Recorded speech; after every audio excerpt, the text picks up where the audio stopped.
ইন্নাল্লাযীনা আমানু ওয়া আমিলুস সলিহাতি কানাত লাহুম জান্নাতুল ফিরদাউসি নুজুলা।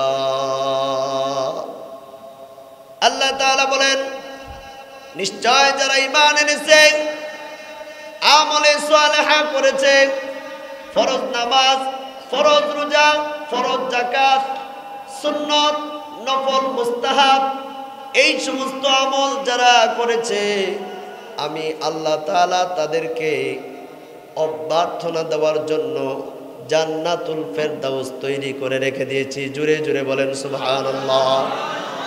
খালিদিনা ফিহা, ওই জান্নাতটা এমন জান্নাত, ওই জান্নাতের ভিতরে মানুষ চিরকালের জন্য বসবাস করার জন্য জান্নাতে প্রবেশ করবে। লা ইয়াবগুনা আনহা ইওয়ালা, এর পরিবর্তে তারা অন্য কোনো স্থান আল্লাহ তাআলার কাছে কামনা করবে না। জুড়ে জুড়ে বলেন সুবহানাল্লাহ। আল্লাহর নবী বলেন, জান্নাতুল ফেরদৌসটা এত সুন্দর জান্নাত, এত সুন্দর জান্নাত। আল্লাহর নবী বলেন, ওই জান্নাতটা এমন ভাবে তৈরি করা হয়েছে, জান্নাতের দেওয়ালের যে ইটগুলো আছে, এক একটা ইট স্বর্ণের, আরেকটা ইট রূপার, এক একটা ইট স্বর্ণের, আরেকটা ইট রূপার, এরূপ গাঁথুনির মাধ্যমে তা নির্মাণ করা হয়েছে। আর জান্নাতুল ফেরদৌসের ভিতরে রাখা হয়েছে মিশক আম্বরের সুগন্ধি। জুড়ে জুড়ে বলেন সুবহানাল্লাহ। এই জান্নাতুল ফেরদৌস কি চান? এই জান্নাতুল ফেরদৌস আল্লাহ তাআলা তাদেরকে দিবে যাদের ভিতরে 7টা গুণ আছে। কয়টা গুণ? কয়টা? 7টা গুণের অধিকারী যারা, তারা হবে জান্নাতুল ফেরদৌসের মেহমান। কয়টা গুণ? সূরা আল মুমিনুন 18 পারা আল্লাহ তাআলা 7টা গুণের কথা 7 আয়াতের মধ্যে বলছে। আমি আপনাদেরকে সংক্ষেপে শোনাইতেছি, তারপরে জান্নাতের বিস্তারিত আলোচনা ইনশাআল্লাহ করব ইনশাআল্লাহ। আল্লাহ তাআলা বলেন, কদ আফলাহাল মুমিনুন। আল্লাহ তাআলা বলেন, তারা সফল কাম হয়েছে যারা মুমিন। 1 নাম্বার, জান্নাতুল ফিরদাউসে যাইতে হইলে মুমিন হইতে হবে। কি হইতে হবে? মুমিন হইতে হবে। মুমিন কাকে বলে? আল মুসাদ্দাকু, যারা বিশ্বাসী, যাদেরকে বিশ্বাসী বলা হয় তাদেরকে মুমিন। জবান এবং কলবের সাহায্যে যারা স্বীকৃতি দেয়, শাহাদাতাইনের স্বীকৃতি দেয়, তাদেরকে মুমিন বলা হয়। মুমিন এমন একটি গুণ, যে ব্যক্তি মুমিন হবে সে হবে খুব সৎ এবং আল্লাহ ভীরু। ঠিক কিনা? যিনি মুমিন হবে তিনি হবে সৎ এবং আল্লাহ ভীরু। 1 নাম্বার গুণ হলো তারা সফল কাম হয়েছে যারা মুমিন। কয় নাম্বার গুণ? 1 নাম্বার গুণ। 2 নাম্বার আল্লাহ বলেন, আল্লাযীনা হুম ফি সালাতিহিম খাশিউন। আল্লাহ তাআলা মুমিনদের, সফল মুমিন যারা, তাদের 2 নাম্বার গুণ বর্ণনা করে আল্লাহ তাআলা বলেন, যারা নিজেদের নামাজে বিনয়ী এবং নম্র হয়। সুবহানাল্লাহ। অর্থাৎ খুশু এবং খুজুর সাথে নামাজ আদায় করে। কিসের সাথে? খুশু খুজুর সাথে নামাজ আদায় করে। নামাজের মধ্যে আঙ্গুল ফুটায় না। কি ফুটায় না? নামাজের মধ্যে আঙ্গুল ফুটায় না। খাশিয়াতুল কলবি ওয়া ইলবাদুল বাসারি, অন্তরের মধ্যে ভীতি সঞ্চার করে, কলবের মধ্যে আল্লাহর ভয় থাকে। আমি নামাজে দাঁড়াইছি, কার সামনে দাঁড়াইছি? আল্লাহ তাআলার সামনে দাঁড়াইছি।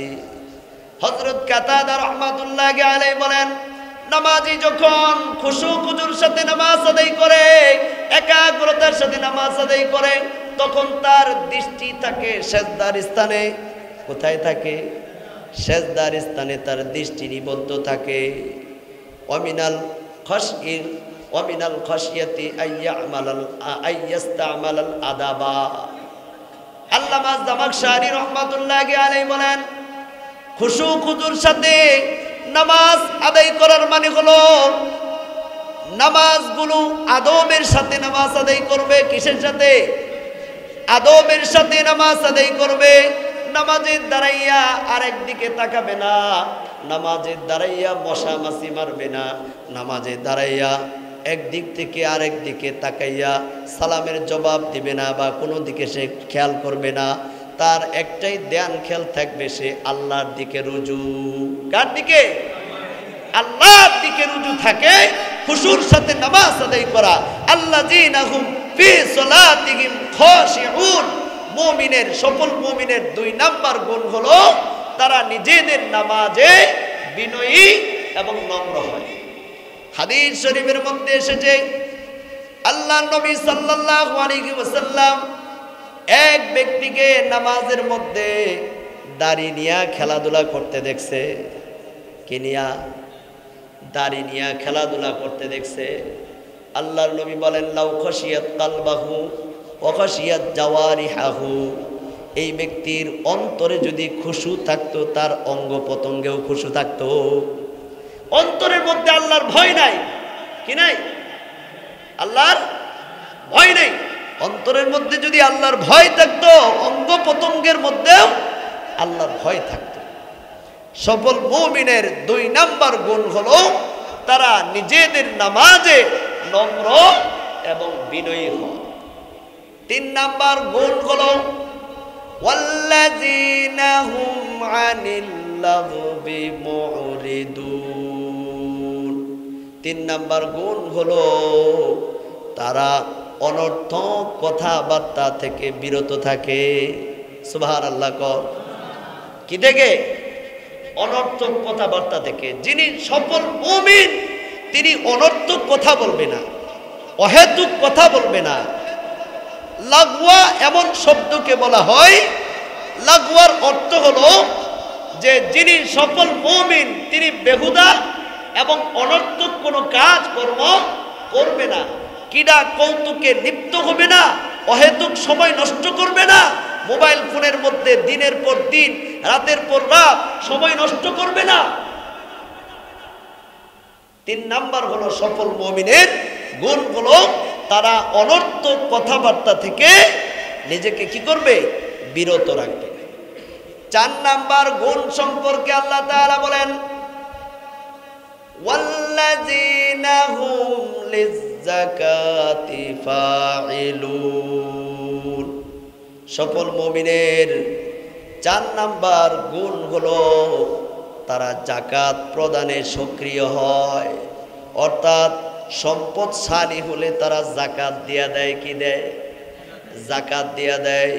আপনি দেখবেন যদি কোনো মানুষ সম্পদশালী হয়, ওই ব্যক্তি যদি মুমিন হয়, তাহলে তার সম্পদগুলা হিসাব কইরা কইরা যাকাত দিয়ে দিবে। ঠিক কিনা?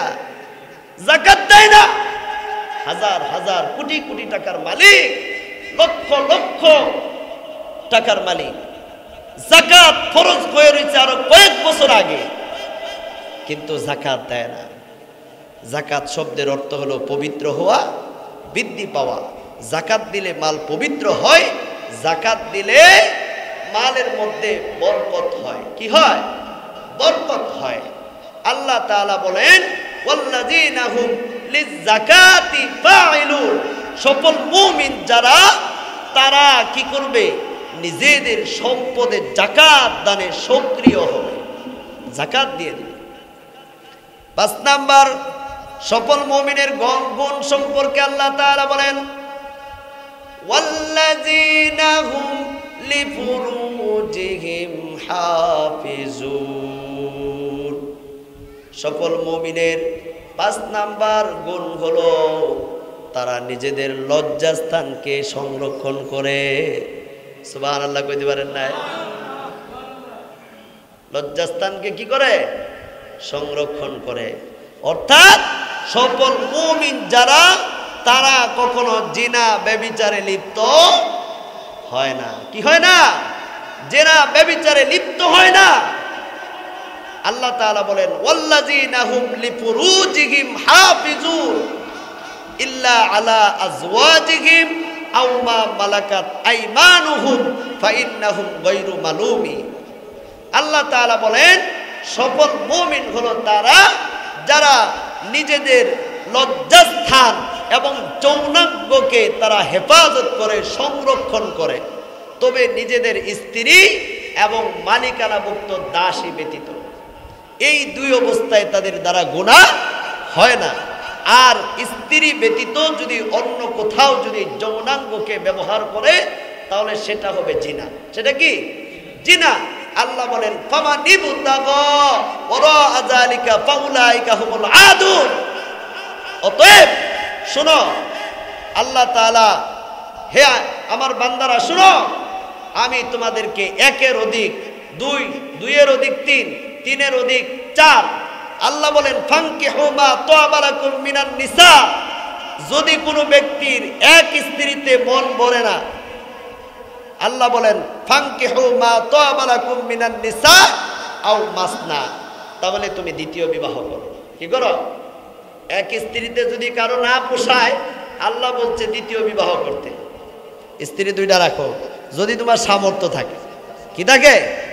সামর্থ্য থাকে।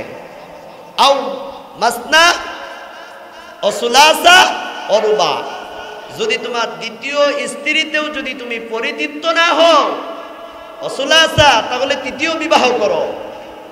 তারপরেও যদি তোমার তৃপ্তি না হয়, অরুবা, তাহলে 4 নাম্বার বিবাহ করো। ইসলামে একজন পুরুষ মানুষের 4টা বিবাহ বৈধ। সুবহানাল্লাহ বলে। কয়টা? 4টা। কিন্তু অর্থই না যে আমি বিবাহ করলাম, হে আমারে চাকরি করে খাওয়াইবো। কি করে? চাকরি করে খাওয়াইবো। আমি পুরুষ মানুষ, সুঠাম দেহের অধিকারী, সুস্থ মানুষ, সুন্দর মানুষ, আমি বিবাহ করব, আমার চাহিদা মিটে না এক স্ত্রীতে। হ্যাঁ, কোরআন বলছে দ্বিতীয় বিবাহ করো, কিন্তু সেই স্ত্রীকে ভরণ পোষণ দেওয়ার মতো ক্ষমতা তোমাকে রাখতে হবে। 4টা বিবাহ আপনি করতে পারবেন, কোনো অসুবিধা নাই, কিন্তু 4টা স্ত্রীর জন্য 4টা কামরা করতে হবে। কামরা মানে রুম। কামরা মানে কি? রুম। 4টা স্ত্রীর জন্য 4টা থাকার রুম থাকতে হবে। রাসূলুল্লাহ সাল্লাল্লাহু আলাইহি ওয়াসাল্লামের একত্রে 9 জন স্ত্রী ছিল। কয়টা? এই জোরে বলেন না কেন, কয়টা? রাসূলুল্লাহ সাল্লাল্লাহু আলাইহি ওয়াসাল্লামের একত্রে 9 বিবি ছিল। পবিত্র কোরআনুল কারীমে আল্লাহ তাআলা সূরা হুজুরাত নাযিল করছে। হুজুরাত, এই হুজুরাতের মধ্যে আল্লাহ তাআলা রাসূলের 9 বিবির ঘটনা বর্ণনা করছে। 9টা বিবির জন্য 9টা কামরা আলাদা আলাদা ছিল। সুবহানাল্লাহ। রাসূলুল্লাহ সাল্লাল্লাহু আলাইহি ওয়াসাল্লাম এরকম যদি হাতের যদি চুড়ি কিনতেন, 9 জনের জন্য একরকম চুড়ি কিনতেন। সুবহানাল্লাহ বলে। পোশাক কিনলে একরকম পোশাক 9 জনের জন্য কিনতেন। কারোর সাথে সম্পর্ক বেশি, কারোর সাথে সম্পর্ক কম, এটা ইসলাম সমর্থন করে না, রাসূলুল্লাহ সাল্লাল্লাহু আলাইহি ওয়াসাল্লাম করেন না। তাহলে আল্লাহ বলতেছে ওয়াল্লাযীনা হুম লিফুরুজিহিম হাফিজুন ইল্লা আলা আজওয়াজিহিম আও মা মালাকাত আইমানুহুম ফাইন্নাহুম গায়রু মালুমিন। সফল মুমিনের 5 নাম্বার গুণ হলো তারা নিজেদের যৌনাঙ্গকে, লজ্জাস্থানকে অবৈধ কাজকর্ম থেকে, জেনা ব্যভিচার থেকে মুক্ত রাখে। সুবহানাল্লাহ বলেন। আরো জোরে আওয়াজ দিয়ে বলেন সুবহানাল্লাহ। আমল করব তো ইনশাআল্লাহ। সফল মুমিন হইতে গেলে, জান্নাতুল ফেরদাউসে যাইতে হইলে আমল করতে হবে। এবার 6 নাম্বার গুণ। কয় নাম্বার? 6 নাম্বার গুণ। আল্লাহ তাআলা বলেন ওয়াল্লাযীনা হুম লিআমানাতিহিম ওয়া আহদিহিম রাউন। আল্লাহ তাআলা বলেন সফল মুমিনের 6ষ্ঠ গুণ হলো তারা নিজেদের নিকট গচ্ছিত আমানত এবং অন্যের সাথে দেওয়া ওয়াদা পূর্ণ করে। মুমিনরা যদি তাদের কাছে কেউ আমানত রাখে, ওই আমানতের খেয়ানত তারা করে না। আমানতের খেয়ানত যিনি করবে তিনি মুমিন থাকে না। ঠিক কিনা? আমানতের খেয়ানত করে না। সফল মুমিনের 6ষ্ঠ গুণ হলো আল্লাহ তাআলা বলেন ওয়াল্লাযীনা হুম লিআমানাতিহিম ওয়া আহদিহিম রাউন। তারা অন্যের সাথে যে ওয়াদা করে সেই ওয়াদা পূর্ণ করে এবং অন্যের আমানত যদি তার কাছে রাখে তাহলে সেই আমানতের সংরক্ষণ করে, হেফাজত করে। মনে করেন আপনার কাছে একজন একটা কাজ দিছে, বলছে ভাই আপনার কাছে জিনিসটা দিলাম, আপনি এই জিনিসটা একটু যত্ন করে রাখবেন।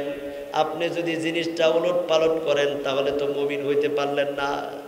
আপনি যেইভাবে তার কাছ থেকে বুঝে রাখবেন আবার ওইভাবে তাকে আপনি পরিপূর্ণভাবে দিয়ে দিবেন। এটা হলো সফল মুমিনের 6 নাম্বার গুণ। জোরে জোরে বলেন সুবহানাল্লাহ। তাহলে জান্নাতুল ফেরদাউস পাইতে হলে গুণ দরকার কয়টা? 7টা। তার মধ্যে বর্ণনা করলাম কয়টা? 6টা। আর কয়টা আছে? একটা। 7 নাম্বার গুণ হলো ওয়াল্লাযীনা হুম আলা সালাওয়াতিহিম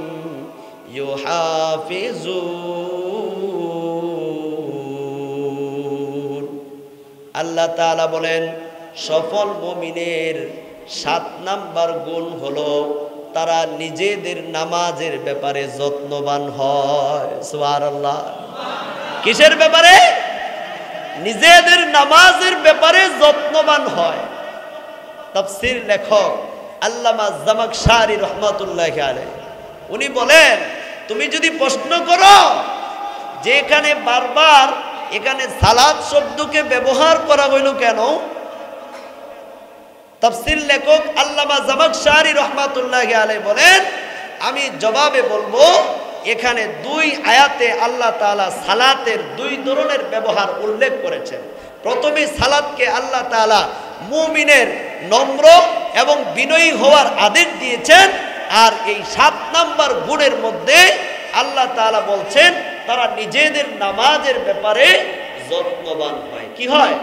নামাজের ব্যাপারে যত্নবান হয়, অর্থাৎ তারা যত্নের সাথে নামাজ আদায় করে, অর্থাৎ সঠিক সময় মতো নামাজ আদায় করে, নামাজের আউয়াল ওয়াক্ত হয়ে গেছে নামাজ আদায় করে, বিলম্ব করে না।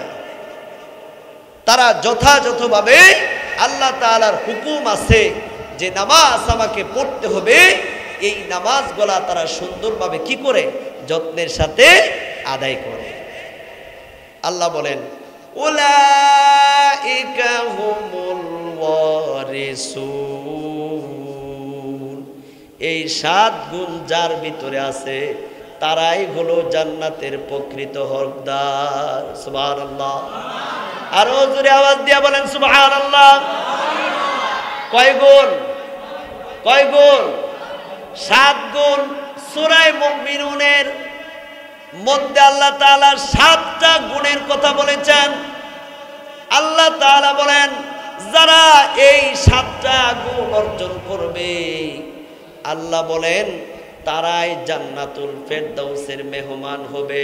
আল্লাযীনা ইয়ারিসুনাল ফিরদাউসা হুম ফিহা খালিদুন। আল্লাহ বলেন যাদের ভিতরে এই গুণগুলা থাকবে ওরা উত্তরাধিকারী লাভ করবে জান্নাতুল ফেরদাউসের। জোরে জোরে বলেন সুবহানাল্লাহ। সেই জান্নাতে তারা অল্প সময় থাকবে না বেশি সময় থাকবে? কত সময়? খালিদিনা ফিহা। খালিদিনা ফিহা। সেখানে তারা চিরকাল থাকবে। কতকাল?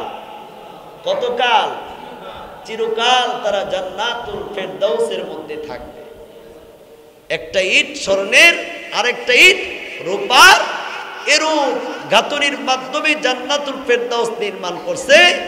আর জান্নাতুল ফেরদাউসের ভিতরে হলো কি? মেশক আম্বরের সুগন্ধি। মেশক আম্বরের সুগন্ধি। এই 7টা গুণ যদি আপনি অর্জন করতে পারেন আপনিও জান্নাতুল ফেরদাউসের মেহমান হবেন। সুবহানাল্লাহ। কয়টা গুণ? এখন আসেন এই যে জান্নাতের বর্ণনা করতেছি, এই জান্নাতটার বিশ্বাস কি অন্ধবিশ্বাস নাকি চোখে দেখা বিশ্বাস? জান্নাত আছে যে এটা কি আপনি বিশ্বাস করেন? খেয়ে দেখছে পয়গম্বর হযরত আদম আলাইহিস সালাম। এইবার আসেন মজার আলোচনা। পয়গম্বর আদম আলাইহিস সালাতু সাল্লামকে আল্লাহ তাআলা সৃষ্টি করলেন কোথায়? জান্নাতের মধ্যে 360 জায়গার মাটি দিয়া আল্লাহ তাআলা আদম আলাইহিস সালামকে সৃষ্টি করছে। সুবহানাল্লাহ বল। কোথায় সৃষ্টি করছে? জান্নাতের ভিতরে। কোথায়? জান্নাতে। রূহ দিছে কোথায়? জান্নাতের ভিতরে। এরপরে আদম আলাইহিস সালামের ভালো লাগে না। এই যে আজকে ভালোবাসা দিবস গেল, কি গেল? কি গেছে? এই কথা বলেন না কেন? কি দিবস গেছে? ভালোবাসা দিবস গেছে। আদম আলাইহিস সালাম জান্নাতের ভিতরে একা, রূহ দিছে, মাথা উঠায়া তাকায়া দেখে কেউ নাই, এত বড় বিশাল জান্নাত, একা একা আদম আলাইহিস সালাম। ভাল লাগে না? দিন যায় রাত হয়, রাত যায় দিন হয়, ভালো লাগে না কিছুই। আল্লাহ তাআলা কয়, হে আদম, চিন্তা করো না। আদম আলাইহিস সালামের বাম পাজরের হাড্ডি থেকে আল্লাহ তাআলা মা হাওয়া আলাইহিস সালামকে সৃষ্টি করলেন। সুবহানাল্লাহ। সৃষ্টি কইরা আদম আলাইহিস সালামের পাশে শুয়াই দিছে। সুবহানাল্লাহ করে। কোথায় শুয়াই দিছে? পাশে। আদম আলাইহিস সালাম ঘুম ভাঙছে, ঘুম ভেঙে মুড়ামুড়ি দিছে, দেখে পাশে সুন্দরী রূপসী নারী শোয়া। সুবহানাল্লাহ কোন নাকি?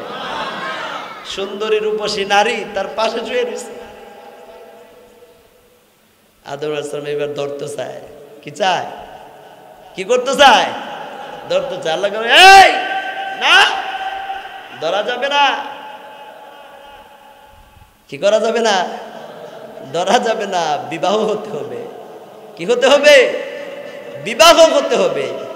আমাদের দেশের যুবকরা স্কুলের বারান্দার পিছনে সাইডে গিয়ে বসে থাকে, ওই তার প্রিয়জন স্কুল থেকে বের হবে, আগায় নিয়ে আসবে, গাড়িতে উঠায় দেয়, যাও তুমি আবার যখন আইসো নামবো, আমি এনে দাঁড়ায় থাকবো, তুমি আসবা, আমি আবার রিসিভ করে তোমার বাড়িতে পৌঁছায় দিয়ে আসবো।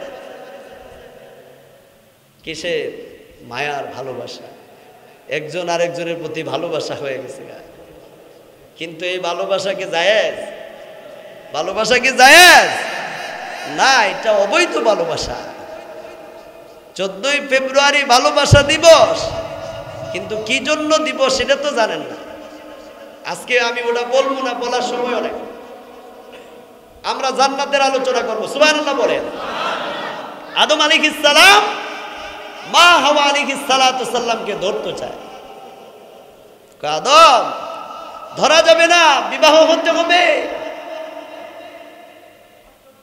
জান্নাতের ভিতরে আদম আলাইহিস সালাম কয়, কে আমার বিবাহ করাবে? আল্লাহ তাআলা কয়, আমার বন্ধু মুহাম্মদ সাল্লাল্লাহু আলাইহি ওয়াসাল্লাম, তার উপরে 3 বার দুরূদ শরীফ পাঠ করেন, আপনার বিবাহ হয়ে যাবে। সুবহানাল্লাহ বলেন। দুরূদের কত ফজিলত দেখছেন? 3 বার দুরূদ শরীফ পাঠ করছে, বিবাহ হয়ে গেছে। ওই যুগতে হুজুর নাই। সর্বপ্রথম মহামানব আদম আলাইহিস সালাম, মহামানবী আমাদের আম্মা হাওয়া আলাইহিস সালাম, জান্নাতে তাদের বিবাহ সম্পূর্ণ হয়ে গেল। এবার আল্লাহ তাআলা হুকুম দিয়ে দিছে, ওয়াকুলনা ইয়া আদাম উসকুন আনতা ওয়া যাওজুকাল জান্নাতা ফাকুলা মিন হাইসু শি'তুমা। আদম, তুমি এবং তোমার স্ত্রী জান্নাতে যেখানে ইচ্ছা ঘুরে বেড়াও, যা ইচ্ছা খাও, জান্নাতের মধ্যে তোমরা বসবাস করো, যেখানে ইচ্ছা তোমরা জান্নাতে সেখানেই যেতে পারবা, কোনো নিষেধ নাই। সুবহানাল্লাহ কোন। ওয়ালা তাকরাবা হাযিহি শাজারাতা, একটা গাছের কথা তোমাদেরকে বইলা দিলাম, সব গাছের ফল খাইবা, কিন্তু এই গাছের কাছে যাইবা না। কোন গাছের কাছে? হাযিহি শাজারাতা। আল্লাহ বলছে বেশি না, একটা গাছের কথা বলে দিলাম, সব গাছের ফল খাইবা, এক গাছের ফল খাইও না। আসলে মূলত ওই গাছটা হলো দুনিয়ার গাছ। জান্নাতে যত গাছ আছে সব জান্নাতি গাছ, আর ওই গন্ধম ফলের যে গাছটা, ওই গাছটা হলো দুনিয়ার গাছ। ওই ফলের ফল খাইলে, ওই গাছের ফল খাইলে পায়খানা হবে। জান্নাতে লেপটিন নেই। সুবহানাল্লাহ কোন না? জান্নাতে লেপটিন আছে? এই জান্নাতে লেপটিন আছে? নাই। ইবলিসে তো বিশাল বড় জুব্বা বইরা আইসা, বড় হুজুর আইসা জান্নাতে উকি দিয়া কইতেছে, আদম জানো তোমারে কেল্লিকে এই গাছের কাছে যাইতে না করছে? কেল্লি গাই গাছের কাছে যাইতে না করছে জানো? এই গাছের ফল যদি খাও তাইলে তুমি এরকম জান্নাতে চিরকাল বসবাস করতে পারবা না, এর লিগে আল্লাহ নিষেধ করছে। আর এই গাছের ফল খাইলে ওমর হয়ে তুমি জান্নাতেই থাকবা। আরে খায়া ফেলাও না ফল। আদম আলাইহিস সালাম তো বুঝছে ও তো ইবলিশ, গেছে মা হাওয়া আলাইহিস সালামের কাছে, যায় কয় এই মা হাওয়া, তোমরা জানো নি কেন আল্লাহ তাআলা এই গাছের ফল খাইতে নিষেধ করছে? কই এই গাছের ফল যদি তোমরা না খাও তাইলে চিরকাল জান্নাতে থাকতে পারবে না, বাইর করে দিব। আর জান্নাতের এই গাছের ফল খাইলে জান্নাতে বসবাস করতে পারবো, ওমর হয়ে থাকবা। মানে মিথ্যা কথা কইছে। ইবলিশের কাম তো মিথ্যা কথা বলা, মানুষকে ধোঁকা দেওয়া হলো ইবলিশের কাম। মা হাওয়া আলাইহিস সালাম দেখছে বাবারে বাবা, বিশাল জুব্বা পরা সুঠাম দেহের এক ব্যক্তি, হে বড় হুজুর, এ বড় দাড়ি, বাবারে বাবা আলখাল্লা লাগাইছে, কই থেকে আসছে? তার কথা তো বিশ্বাস না করে পারা যায় না। আমাদের দেশে আছে না কিছু পীর মুরিদান আছে না, এলেম বিদ্যা কিচ্ছু নাই, এলেম বিদ্যা কিচ্ছু নাই, ভিতরে ভোম মারলে আলিম আর বা বের হইব না। বড় হুজুর, বড় পীর, মাহবুবে সুবহানি, কুতুবে রব্বানি, আরে কত টাইটেলের অভাব নাই। টাইটেল পড়তে পড়তে ঘন্টা চলে যায়, এক পৃষ্ঠা পড়া শুধু তার টাইটেল লেখা। যাই হোক, মা হাওয়া আলাইহিস সালাম এই ফল খাইয়া ফেলাইছে, মনে করছে যে এই ফল খাইলে আর জান্নাত থেকে বের হইতে হইব না, তো ফল খাইয়া ফেলাইছে। আরেকটা ফল রাখিয়া দিছে, স্বামী আইলে হেই আরে আমি খাও। এর স্বামী আইছে, কয় প্রাণের স্বামী, জানেন বড় হুজুর আইছিল। কি হুজুর আইছিল? বড় হুজুর আইছিল, উপদেশ দিয়ে গেছে, বলছে এই গাছের ফল খাইলে আর জান্নাত থেকে বের হইতে হইব না, না খাইলে আল্লাহ বের করে দিব। আমি একটা খাইছি, আপনি একটা খান। মহিলা মানুষ তো অনেক সুন্দর, রূপসী মহিলা, সুন্দর করে বুঝাই কইছে। এখন তো আদম আলাইহিস সালামের মনটা নরম হয়ে গেছে, তুমিও খাইছো আমিও খাই, তুমিও খাইছো আমিও খাই। আদম আলাইহিস সালাম অজ্ঞা ফল খাইয়া লাইছে। ফল খাওয়ার কারণে দুইজনের এখন তো পেটে শুরু হয়ে গেছে ভূমিকম্প, ভূমিকম্প শুরু হয়েছে, মানে টয়লেট হবে। আল্লাহ তাআলা জান্নাতের ভিতরে এক বাতাস আসছে, বাতাস, এই বাতাসে আদম আলাইহিস সালামের গায়ের কাপড় উড়াইয়ে নিয়ে গেছে, উলঙ্গ হয়ে গেছে। হাওয়া আলাইহিস সালামের গায়ের পোশাক খুইলা উড়াইয়ে নিয়ে গেছে, দুজন উলঙ্গ। লজ্জাস্থান ঢাকার জন্য গাছের থেকে পাতা ছিঁড়া লজ্জাস্থান ঢাকছে। সুবহানাল্লাহ। তিনটা পাতা আদম আলাইহিস সালামের দেহের মধ্যে লজ্জাস্থান ঢাকার জন্য, আর পাঁচটা পাতা হাওয়া আলাইহিস সালামের লজ্জাস্থান ঢাকার জন্য, শরীর ঢাকার জন্য। আল্লাহ কয় যা, এই পাঁচটা আর তিনটা পুরুষ আর মহিলাদের কাফনের কাপড় বানাই দিলাম। সুবহানাল্লাহ। কাফনের কাপড় করতে গেছে দেখছেন, মহিলাদের কয় কাপড় দিতে হয়? পাঁচটা, আর পুরুষের তিন কাপড়। আদম আলাইহিস সালাম এই তিন কাপড় দিয়ে ঢাকছে, আর হাওয়া আলাইহিস সালাম পাঁচ কাপড় দিয়ে রাখছে। সেখান থেকে কাফনের কাপড় চলে আসছে, এখন টয়লেট করবে। আল্লাহ কয় জিবরাইল তাড়াতাড়ি করে বাইর করে দেই, আর নাইলে জান্নাতে টয়লেট করে বড় বানাইব। কারণ এটা তো দুনিয়ার ফল, খাইছে টয়লেটের ব্যাগ হয়ে গেছে গা। আল্লাহ নিষেধ করছে সব জায়গায় যাইবা, ওয়াকুলনা ইয়া আদম উসকুন আনতা ওয়া যাওজুকাল জান্নাতা ওয়া কুলা মিনহা রাগাদান হাইসু শিতুমা। আল্লাহ বলছে যেখানে খুশি সেখানে যাও, যা ইচ্ছা তাই খাও, ওয়ালা তাকরাবা হাযিহি শাজারাতা, এই শাজারাতা, এই গাছের নিকট যায়ও না। ওই গাছের নিকটে গেছে, এখন পোশাক খুলে গেছে, পাতা দিয়া ঢাইকা টয়লেট করার জন্য আসবে কোথায়? দুনিয়াতে। আল্লাহ তাআলা তাদেরকে জান্নাত থেকে বের করে দিয়েছে, আসলেন দুনিয়ায়। সুবহানাল্লাহ। এই যে দুনিয়াতে আসছে আমাদের আব্বা, আমাদের আম্মা, সারা দুনিয়ার যত মানুষ আছে সমস্ত মানুষের আদি পিতা আদম আলাইহিস সালাম, আদি মাতা হযরত হাওয়া আলাইহিস সালাম। তারা জান্নাতের সমস্ত নাজ নিয়ামত দেখে আসছে। আমাদের আব্বা আম্মা দেখছে, আমরা দেখি নাই? হ্যাঁ, আমাদের আব্বা আম্মা দেখছে যেহেতু আমরাও দেখছি। বাবা কয় পোলারে বিয়া করামো, মাই একটা দেখাইছি খুব সুন্দর।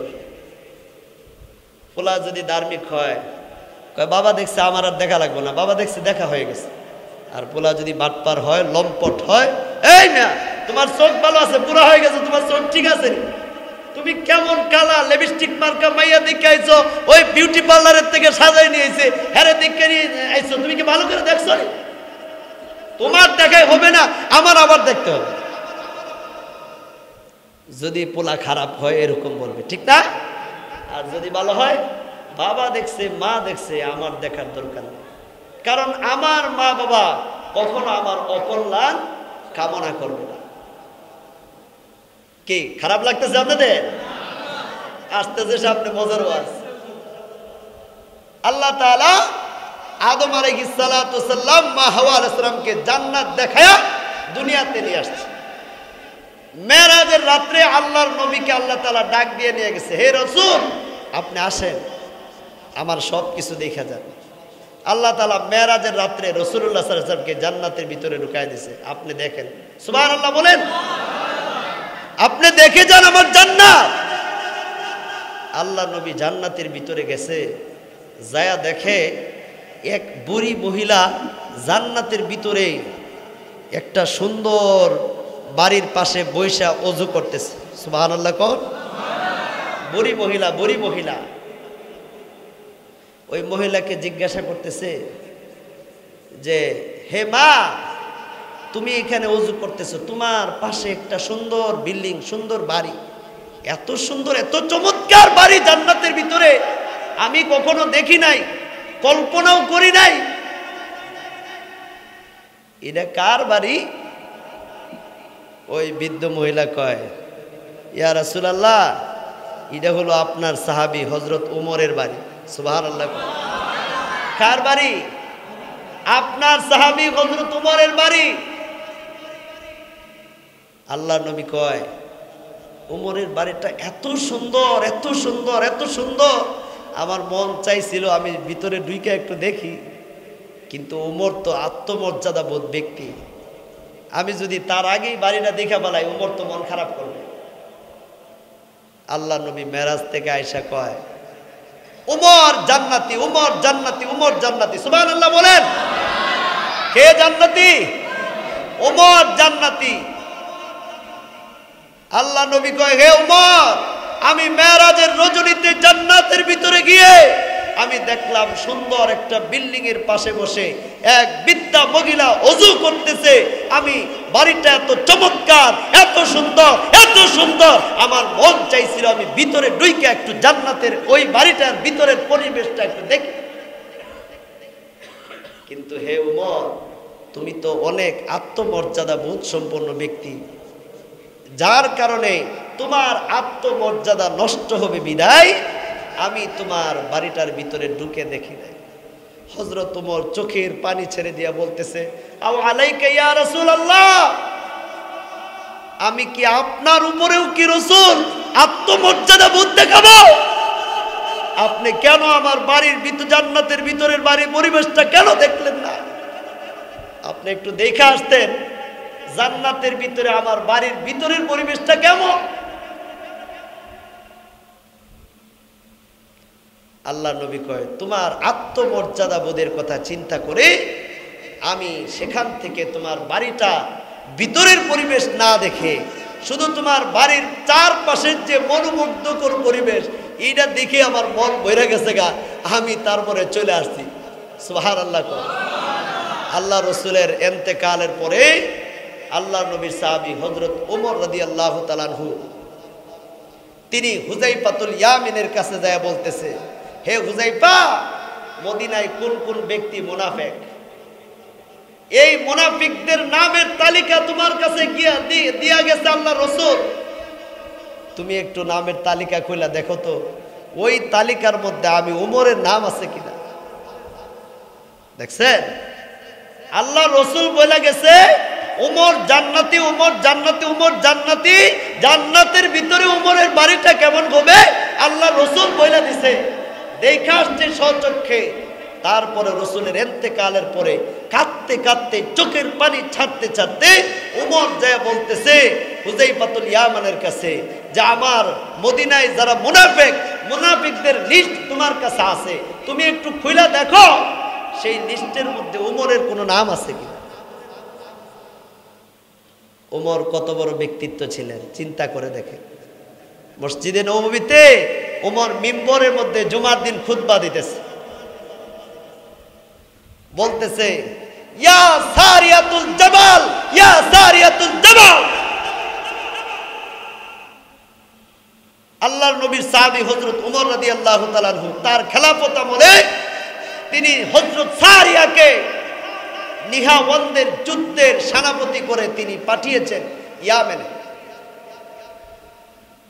যেই জায়গায় যুদ্ধ চলতেছিল মদিনার মসজিদে নববী থেকে ওই জায়গার দূরত্ব হলো 1200 মাইল। সুবহানাল্লাহ, কতশো মাইল? 1200 মাইল। হযরত উমর সেই যুদ্ধ চলতেছে মদিনা থেকে 1200 মাইল দূরে। হযরত উমর মসজিদে নববীতে খুতবা দিতেছে আর দেখতেছে যেখানে যুদ্ধ চলতেছে ওই জায়গায় পাহাড়ের অপর প্রান্তে শত্রুরা উট পেতে বসে আছে উমরের সাথীদেরকে আক্রমণ করার জন্য পিছন দিক থেকে। সুবহানাল্লাহ, জোরে কইবেন, আওয়াজ আরেকটু পরে, আরেকটু পরে, আরেকটু পরে বলবেন, এখন না, এখন না, আমি যখন বলবো তখন বলবেন। যুদ্ধ চলতেছে কতশো মাইল দূরে? 1200 মাইল দূরে। হযরত ওমর বলতেছে ইয়া সারিয়াতুল জাবাল, ইয়া সারিয়াতুল জাবাল, হে সারিয়া, তোমার পিছনে পাহাড়ের অপর প্রান্তে শত্রুরা তোমাদেরকে পিছন থেকে আক্রমণ করার জন্য দাওয়া করতেছে। সুবহানাল্লাহ, আওয়াজ আল্লাহ তাআলা পৌঁছায় দিছে 1200 মাইল দূরে। সুবহানাল্লাহ বলেন, কয়শো মাইল দূরে? 1200 মাইল দূরে আওয়াজ পৌঁছায় দিছে হযরত ওমরের। চিন্তা করেন, পবিত্র কোরআনের 29 জায়গায় ওমরের সিদ্ধান্ত অনুযায়ী আল্লাহ কোরআনের আয়াত নাজিল করছে। সুবহানাল্লাহ, কয় জায়গায়? 29 জায়গায়। কেউ কেউ বলেন 21 জায়গায়, কেউ কেউ বলেন 13 জায়গায়। মুফাসসিররা, অধিকাংশ মুফাসসির একমত, পবিত্র কোরআনের 29 জায়গায় শুধু উমরের সিদ্ধান্তের উপরে আল্লাহ কোরআনের আয়াত নাযিল করছে। আল্লাহ রাসূল উমরের সম্পর্কে কি বলছে জানেন? লাউ কানা বাদি নাবিয়্যা লাকানা উমর। হে উমর, আমার পরে যদি আল্লাহ কাউকে নবী বানাইতো তুমি উমরকে আল্লাহ নবী বানায় দিত। সুবহানাল্লাহ বলেন। কে বলছে? আল্লাহ রাসূল বলছে। তাহলে আমাদের নবীজি দেখে আসছে কোথায়? জান্নাত দেখে আসছে। আমাদের নবীজি আমাদের পিতা। কি পিতা? আমাদের নবীজি আমাদের কি? সমস্ত নবীরা তার নিজ নিজ উম্মতের রুহানি পিতা। সুবহানাল্লাহ বলেন। সমস্ত নবীরা তাদের নিজ নিজ উম্মতের রুহানি পিতা। আমাদের নবীজি দেখে আসছে জান্নাত। আমাদের পিতা, রুহানি পিতা, নবীদের সর্দার, ইমামুল মুরসালিন, সমস্ত নবীদের ইমাম, গোটা পৃথিবীর সমস্ত মানুষের যিনি হলেন পয়গম্বর এবং রসুল, তিনি হলেন আমাদের নবী মুহাম্মদুর রাসূলুল্লাহ সাল্লাল্লাহু আলাইহি ওয়াসাল্লাম। তিনি দেখে আসছে জান্নাত। তাহলে কি জান্নাতের বিশ্বাস অন্ধবিশ্বাস নাকি চোখে দেখা বিশ্বাস? চোখে দেখা বিশ্বাস না অন্ধবিশ্বাস? জুড়ে আমাদের নবীজি দেখে আসছে, আদম আলাইহিস সালাম দেখে আসছে, মা হাওয়া আলাইহিস সালাম দেখে আসছে। ইনশাআল্লাহ আমরা ছেলে, আমরা সন্তান, আমাদেরও দেখা হয়ে গেছে। সুবহানাল্লাহ। এবার আসুন, জান্নাতটা কত বড় হবে? জান্নাত কত বড় হবে? জান্নাতের আয়তন কত, জান্নাত কত বড় জানার দরকার আছে না? না জানেন? জানেন জান্নাত কত বড়? শুনে আল্লাহর নবীর কাছে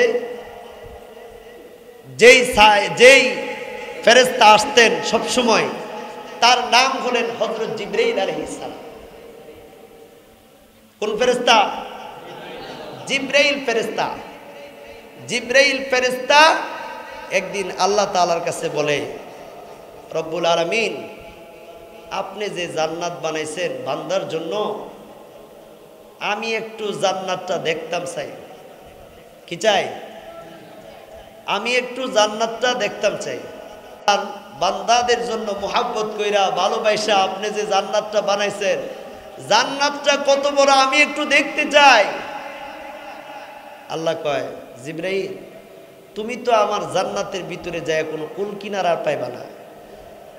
কি দেখবা জান্নাতের ভিতরে যায়? আমার জান্নাতের সীমা এত বড়, এত বড়, তুমি জান্নাতের সীমা অতিক্রম করতে পারবা না। জিবরাইল আলাইহিস সালাম কয়, ওগো রব্বুল আলামিন, আপনি যদি অনুমতি দিতেন আমি জান্নাতের ভিতরে যায় একটু চেষ্টা করে দেখতাম জান্নাতটা কত বড়। আল্লাহ তাআলা কয়, ঠিক আছে, যাও, জান্নাতের ভিতরে যায় দেখো।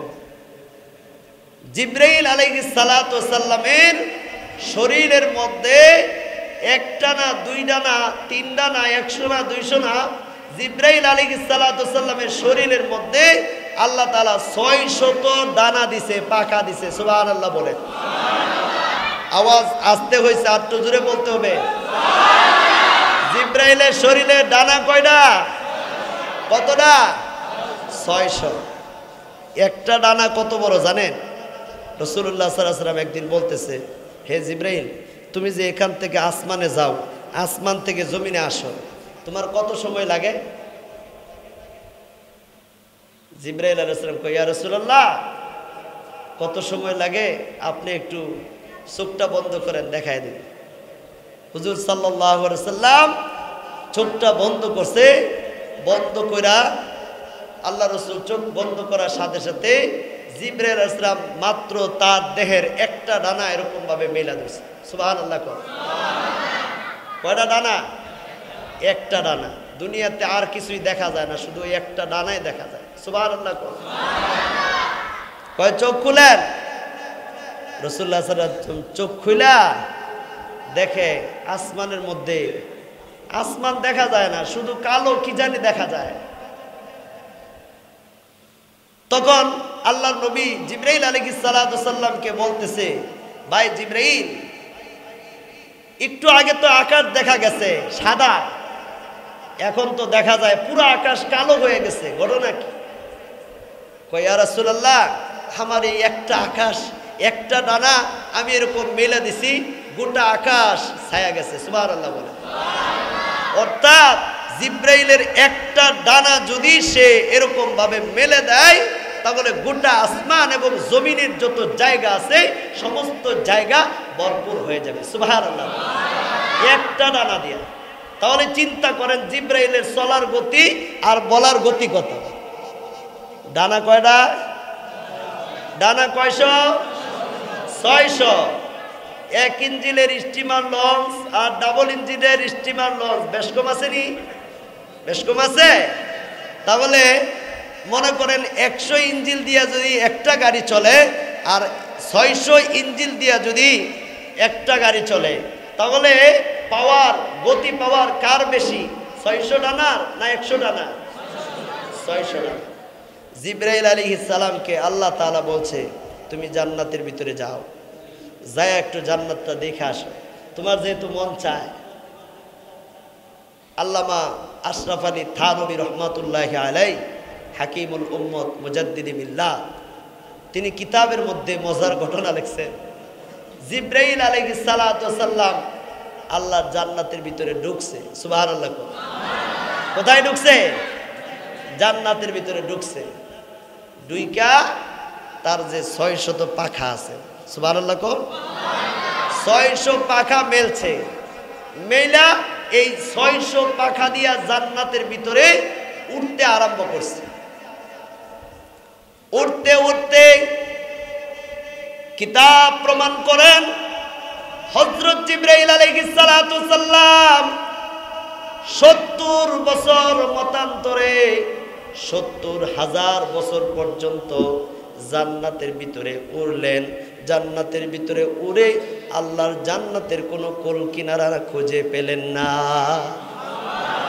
আরো জোরে আওয়াজ দিয়ে বলেন সুবহানাল্লাহ।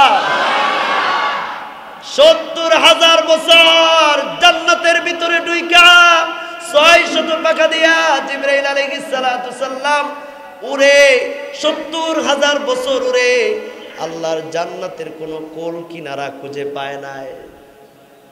এরপরে জিবরাইল আলাইহিস সালাতু সাল্লাম আল্লাহ তাআলার কাছে জানতে চায়, ওগো রব্বুল আলামিন, আমার একটা না দুইটা না 100 না 200 না, আমার 600 ডানা দিয়া আমি জান্নাতের ভিতরে ঢুকলাম।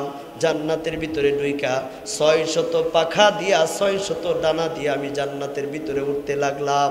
ওগো রব্বুল আলামিন, আমি 70,000 বছর পর্যন্ত এই জান্নাতের ভিতরে আমি 600 ডানা দিয়ে আমি উড়লাম, এখন পর্যন্ত জান্নাতের কোনো কোল কিনারা খুঁজে পেলাম না। ওগো রব্বুল আলামিন, আমার পাখাগুলো বেঁকা হয়ে গেছে, ডানাগুলো বেঁকা হয়ে গেছে, আর আমি চালাইতে পারি না। মাওলা, এবার তোমার সৃষ্টি করা বান্দাদের জন্য জান্নাতের এই 600 ডানা দিয়া 70,000 বছর উড়ে কতটুক পর্যন্ত আসলাম, এবার আমি তোমার কাছে জানতে চাই। সুবহানাল্লাহ। 70,000 বছর উইরা কতটুকু গেছে। যাইতে যাইতে জিবরাইলের সমস্ত পাখা বেঁকা হয়ে গেছে, দুর্বল হয়ে গেছে, আর চালাইতে পারে না। এইবার এক জায়গায় বসছে, ক্লান্ত হয়ে গেছে না, ক্লান্ত হইয়া এক জায়গায় বসছে, আর সামনে আগাইতে পারে না। এখন আল্লাহর কাছে কয়, আল্লাহ, কতটুকু পর্যন্ত আসলাম, আমার একটু বলে দাও। আল্লাহ কয়, ও জিবরাইল, তুমি যখন জান্নাতের ভিতরে উড়লা, উড়ার পরে জান্নাতের ভিতরে কোনো কিছু দেখলা? কয়, আমি তো জান্নাতের এত সুন্দর মনোরম পরিবেশ, তার মধ্যে আমি বড় বড় যেটা দেখছি সেটা হলো 2টা মাত্র খুঁটি দেখছি। কয়টা? কয়টা? মাত্র 2টা খুঁটি দেখছি। আল্লাহ কয়, জিবরাইল, এইরকম খুঁটি একটা না 2টা না 100 না 200 না, আমি লক্ষ লক্ষ খুঁটি আমি জান্নাতের ভিতরে বানায় রাখছি। তুমি যদি হাজার হাজার বছর, লক্ষ কোটি বছর যদি জান্নাতের ভিতরে উড়ো, আমার জান্নাতের কোনো কোল কিনারা খুঁজে পাবা না। জুড়ে বলেন সুবহানাল্লাহ। আল্লাহর নবী কয়, দুনিয়ার সর্বশেষ যেই লোকটা জাররা পরিমাণ ঈমান নিয়ে কবরে যাবে, ওই লোকটাও যদি জান্নাতে যায়, এই দুনিয়ার 10 দুনিয়ার সমান একটা জান্নাতের মালিক আল্লাহ তাআলা তাকে বানায় দিবে। চিৎকার দিয়ে বলে সুবহানাল্লাহ। এই দুনিয়ার কয় দুনিয়া? 10 দুনিয়ার সমান। 10 দুনিয়ার সমান একটা জান্নাতের মালিক আল্লাহ বানায় দিবে। তাহলে কম না বেশি? হ্যাঁ, 10 দুনিয়ার সমান। এইবার আসেন, জান্নাতের হুর গেলমানরা কেমন আরেকটু বলে দিই আগে। জান্নাতে যত মানুষ যাবে তাদের উচ্চতা কতটুকু হবে জানেন? জান্নাতি মানুষের উচ্চতা কতটুকু হবে জানেন? আমাদের আদি পিতা আদম আলাইহিস সালাম, তিনি 60 হাত লম্বা ছিলেন। কয় হাত লম্বা? কয় হাত লম্বা? 60 হাত। আল্লাহর নবী বলেন, যত লোক জান্নাতে যাবে তত লোক এই 60 হাত লম্বা আদম আলাইহিস সালাতু সাল্লামের মতো দৈর্ঘ্য হইয়া জান্নাতে যাবে। সুবহানাল্লাহ। আমাদের দেশে আছে না যে এরকম ছোট্ট ছোট্ট মানুষ, এরকম মানুষ আছে, যায় 22টা মানুষ আছে না? হ্যাঁ, আবার অনেক লম্বা মানুষ আছে, তাই না? আমি সিনিয়র মানুষ, নিগ্রো, কালো, একদম বিশাল বড় বড়। আমি ইজতেমার ময়দানে দেখছি, বাবারে বাবা, রাতের বেলা আমার সামনে যখন পড়ছে পুরা অন্ধকার হয়ে গেছে, আলোকিত জায়গা কিন্তু অন্ধকার, কারণ তারা তো হলো নিগ্রো, কালো। হজের সময় হাজিরা হজ করতে যায় না, ওই যে কালো পাথর তো যারা লম্বা মানুষ, শক্তিশালী মানুষ, তারা চুমা দিতে পারে। তা আমাদের এক শায়েখ বলে যে অনেক মানুষ ওই কালো পাথর চুমা দিতে যায় ওই আবিসিনিয়ার নিগ্রু কালো মানুষ যারা হাবজি মানুষ যারা ওই হাবজি মানুষের পিঠের মধ্যে চুমা দেয় সুবহানাল্লাহ বলে তারা মনে করে ওটাই মনে হয় হাজরে আসওয়াদ কালো পাথর এটা মনে করে ওটার মধ্যে চুমা মারে কিন্তু আসলেও এটা পাথর না এটা কি হাবশি মানুষ কালো মানুষেরা এদের পিঠের মধ্যে চুমা মারছে আল্লাহর সৃষ্টি এরকম ছোট মানুষও আছে বড় মানুষও আছে বেটে মানুষও লম্বা মানুষও আপনি মনে করেন না যে আমি তো মাত্র 5 ফিট হইতে পারি নাই কেমন করে যাবো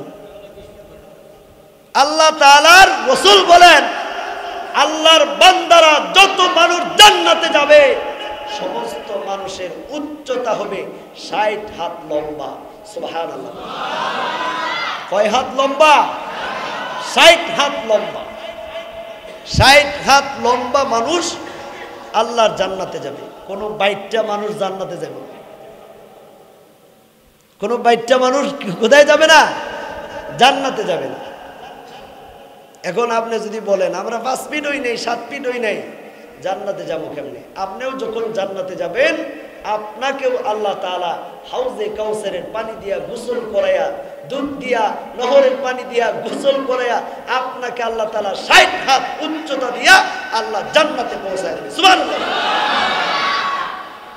এখন জান্নাতে যাইবেন জান্নাতে গেলে স্ত্রীর দরকার আছে না একা একা জান্নাতে বসবাস করা যায় দুনিয়াতে একা একা কেউ বসবাস করে না জান্নাতে যায় একা বসবাস করব কেন আল্লাহর নবী বলেন এই হুরদের সম্পর্কে আল্লাহ তাআলা কোরআনুল কারীমের মধ্যে বলেন আল্লাহ তাআলা বলেন ওয়াহুরুন ঈন আল্লাহর নবীর স্ত্রী উম্মে সালামা রাদিয়াল্লাহু তাআলা আনহা তিনি রাসূলের কাছে প্রশ্ন করছে ইয়া রাসূলুল্লাহ মানুষ যে আল্লাহর জান্নাতে যাবে এই যে ওয়াহুরুন ঈন এটার ব্যাখ্যা কি আপনি একটু বলে দিন আল্লাহর নবী বলেন এটার ব্যাখ্যা হলো যে জান্নাতি হুরেরা তারা বড় বড় চোখ বিশিষ্ট এবং শকুনের পালের ন্যায় কালো চুল বিশিষ্ট হবে কামসালিল লুলুইল মাকনুন তাদেরকে কোনো মানুষের হাত স্পর্শ করে নাই সুবহানাল্লাহ কোন জান্নাতের হুরদেরকে কোনো মানুষ স্পর্শ করে নাই আল্লাহ বলেন ফি সিদরিম মাখদুদ ওয়া তালহিম মামদুদ ওয়া যিল্লিম মামদুদ ওয়া মাইম মাসকুব ওয়া ফাকিহাতিন কাসীরা লা মাকতুআতিন ওয়া লা মামনুআ আল্লাহ বলেন তারা থাকবে কোথায় কাঁটাবিহীন কুল বৃক্ষে সুবহানাল্লাহ বলেন কাঁটাবিহীন কুল বৃক্ষে সেখানে তাদের জন্য থাকবে কাদি কাদি কলা সুবহানাল্লাহ বলেন কাদি কাদি কলা কাঁটাবিহীন কুল বৃক্ষে থাকবে কাদি কাদি কলা থাকবে এমন সুন্দর সুন্দর কলা থাকবে দেখলেই আপনার খাইতে মন চাইবে আপনি শুধু খাওয়ার জন্য অস্থির হয়ে যাবে কাদি কাদি কলা আল্লাহ বলেন সেখানে থাকবে তাদের জন্য সম্প্রসারিত ছায়া সুবহানাল্লাহ সম্প্রসারিত ছায়া তারপরে ওমাইম মাসকুব এবং তাদের জন্য থাকবে প্রবাহমান পানি কি থাকবে প্রবাহমান পানি আপনার পানির জন্য ওই নিরিবিলি শেষ মাথায় যাইতে হবে না পুকুরে যাইতে হবে না ওই মোটরের কাছে যাইতে হবে না আল্লাহ বলেন ওমাইম মাসকুব জান্নাতের ভিতরে পানি থাকবে প্রবাহমান ওয়াফাকিহাতিন কাসীরা সুবহানাল্লাহ কোন আল্লাহ বলেন তাদের জন্য থাকবে পর্যাপ্ত পরিমাণ ফলমূল কি থাকবে পর্যাপ্ত পরিমাণ ফলমূল ওয়াফাকিহাতিন কাসীরা লা মাকতুআতিন ওয়া লা মামনুআ এত পরিমাণ ফলমূল থাকবে যা কখনো শেষ হবে না এবং খাওয়া তাদের জন্য নিষিদ্ধ হবে না তারপরে আল্লাহ তাআলা বলেন যে তাদের জন্য থাকবে সেখানে সম্ভ্রান্ত শয্যা সঙ্গিনী, অর্থাৎ অনেক সুন্দর মনোরম পরিবেশ, অনেক রূপসী সুন্দরী মহিয়সী নারী তাদের শয্যা সঙ্গিনী হবে। লা মাকতুআতি ওয়ালা মামনুআ অপুরুষিম মারফুআ। এরপরে আল্লাহ বলেন যে তাদের জন্য ওই জান্নাতের ভিতরে থাকবে যেই সমস্ত নারীরা থাকবে তারা হবে চিরকুমারী। তারা হবে কি? চিরকুমারী। তাদেরকে কেউ স্পর্শ করে নাই, তাদের সাথে কেউ মিলামিশা করে নাই, তারা হবে চিরকুমারী। হ্যাঁ, উরুবান আতরাবা, আল্লাহ তাআলা বলেন তারা হবে সুহাগিনী এবং সমবয়স্কা। সূরা নাবার মধ্যে আল্লাহ বলেন ইন্নালিল মুত্তাকিনা মাফাজা। আল্লাহ বলেন মুত্তাকিদের জন্য রয়েছে মহা সফলতা। হাদাইকা ওয়া আনাবা, তাদের জন্য রয়েছে বাগান সমূহ, আঙ্গুর সমূহ। সুবহানাল্লাহ বলেন, বাগান সমূহ, আঙ্গুর সমূহ। তারপরে আল্লাহ তাআলা বলেন ওয়াকাওয়াইবা আতরাবা, তাদের জন্য রয়েছে এরকম সমবয়স্কা নব যৌবনা উদ্বিন্না সুন্দরী তরুণী। ওয়াকাসাং দিহাবা, তাদের জন্য থাকবে পরিষ্কার পরিচ্ছন্ন পানি। সুবহানাল্লাহ বলেন, সেখানে তারা কোনো অসার মিথ্যা বাক্য শুনবে না। তাহলে জান্নাতি যেই সমস্ত পুরুষরা হবে, নারীরা হবে, তাদের বয়স সংখ্যা কত হবে জানেন? 33 বছর। কত বছর? জান্নাতি সমস্ত নারীদের এবং পুরুষের বয়স হবে 33 বছর। পুরুষ এবং নারী একদিনের কম বেশ কম হবে না। আল্লাহ নবীর কাছে উম্মে সালামা রাদিয়াল্লাহু তাআলা আনহা প্রশ্ন করেন, ইয়া রাসূলুল্লাহ, দুনিয়াতে যেই সমস্ত নারীরা বৃদ্ধ হইয়া যৌবন হারা হইয়া মৃত্যুবরণ করছে তাদের অবস্থা কি হবে? আল্লাহ তাআলা কয় ওই সমস্ত নারীদেরকে আল্লাহ তাআলা 33 বছরের যুবতী সুরসী সুন্দরী রূপসী নারী বানায়া আল্লাহ তাআলা তাকে জান্নাতে পৌঁছায় দিবে। সুবহানাল্লাহ। আল্লাহ রসুল উম্মে সালামা রাদিয়াল্লাহু তাআলা আনহা বলেন যে আল্লাহ রসুল সাল্লাল্লাহু আলাইহি ওয়াসাল্লাম বলেছেন যে তাদেরকে একদম মানে নারী পুরুষ সকলের বয়স হবে সমান। উম্মুল মুমিনিন হযরত আয়েশা সিদ্দিকা রাদিয়াল্লাহু তাআলা আনহা বলেন আল্লাহর নবী মুহাম্মদুর রাসূলুল্লাহ সাল্লাল্লাহু আলাইহি ওয়াসাল্লাম একদিন আমার ঘরে তাশরীফ আনলেন। আমার ঘরে তাশরীফ আনার পরে আমার সাথে এক বৃদ্ধা মহিলাকে আল্লাহ রসুল বসা দেখলেন। আল্লাহ নবী কয়, হে আয়েশা, এই বৃদ্ধা মহিলা তোমার কি হয়? আয়েশা সিদ্দিকা রাদিয়াল্লাহু তাআলা আনহা বলেন, ইয়া রাসূলুল্লাহ, ইয়া হাবিবাল্লাহ, সম্পর্কে তিনি আমার খালা হয়। কি হয়? সম্পর্কে তিনি আমার খালা হয়। আল্লাহ নবী কয় জান্নাতে যাবে না। মহিলা তো কানতে কানতে অস্থির হইয়া আয়েশার কাছে না কইয়া চলে গেছে। সুবহানাল্লাহ বলেন, কোন বৃদ্ধা মহিলা জান্নাতে যাবে না। আরেক ব্যক্তিকে দেখে আল্লাহ রসুল বলতেছে, উনি হলো নিগ্রো, কালো। ওই কালো মানুষকে দেখে আল্লাহ নবী বলতেছে কোন কালো মানুষ জান্নাতে যাবে না। ওই ব্যক্তি কান্না আরম্ভ করে দিয়েছে। আল্লাহ নবী কয়, শোনো, তুমি যখন জান্নাতে যাইবা আল্লাহ তাআলা তোমাকে হাউজে কাউসারের পানি দ্বারা গোসল করায়া একদম পরিষ্কার পরিচ্ছন্ন কইরা 33 বছরের ষোড়শী যুবক বানায়া টাটকা যৌবন দিয়া আল্লাহ তোমাকে জান্নাতে পৌঁছায়।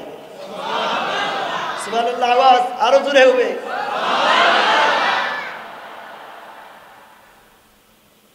আল্লাহ নবী বলেন জান্নাতীদের বয়স হবে 33 বছর। কয় বছর? 33 বছর। উরুবান আতরাবা, সমবয়স্কা নব যৌবনা উদ্বিন্না তরুণী সোহাগিনী হবে। এখন জান্নাতি হুরেরা দেখতে কেমন? আল্লাহর নবী বিশ্ব নবী মুহাম্মদুর রাসূলুল্লাহ সাল্লাল্লাহু আলাইহি ওয়াসাল্লাম বলেন, আল্লাহর জান্নাতি হুরেরা এত সুন্দর হবে, এত রূপসী হবে, 70 পর্দা রেশমি সবুজ বর্ণের কাপড় পরিধান করবে, তথাপি বাহিরের থেকে তাদের শরীরের ভিতরের হাড্ডির মগজ গলা দেখা যাবে। সুবহানাল্লাহ। আরো জোরে আওয়াজ দিয়ে বলেন জান্নাতি হুরেরা এত সুন্দর হবে যে 70 জোড়া কাপড় পরিধান করবে, সবুজ বর্ণের কাপড় পরিধান করবে, তথাপি বাহিরের থেকে ভিতরের হাড্ডির মগজ গলা পর্যন্ত দেখা যাবে। সুবহানাল্লাহ। আল্লাহর নবী বলেন, ওই জান্নাতি হুরেরা যদি জান্নাতের ভিতর থেকে জান্নাতের জানালা দিয়া অথবা জান্নাতের দরজা দিয়া যদি একটু মুখটা বাহির কইরা দুনিয়াতে একটু হাসি দিত, সুবহানাল্লাহ জোরে কইবেন। আল্লাহর জান্নাতি হুরেরা যদি জান্নাতের দরজা দিয়া অথবা জান্নাতের জানালা দিয়া যদি একটু মুখটা বাহির কইরা যদি একটু হাসি দিত, আল্লাহর নবী বলেন কিয়ামত পর্যন্ত তামাম পৃথিবীতে কোথাও চন্দ্র সূর্যের আলোর প্রয়োজন হতো না। এত সুন্দর হবে জান্নাতি হুরেরা। আল্লাহর নবী বলেন, ওই জান্নাতি হুরেরা যদি জান্নাত থেকে মুখটা একটু জান্নাতের জানালা অথবা দরজা দিয়া বাহির কইরা জান্নাত থেকে যদি দুনিয়াতে একটু থুতু নিক্ষেপ করত, আল্লাহর নবী বলেন কিয়ামত পর্যন্ত দুনিয়াতে মেশকো আম্বরের সুগন্ধির প্রয়োজন হতো না। সুবহানাল্লাহ। আজকে মানুষে সেন্ট মারে না, হাতর মারে না, সুগন্ধি মারে না।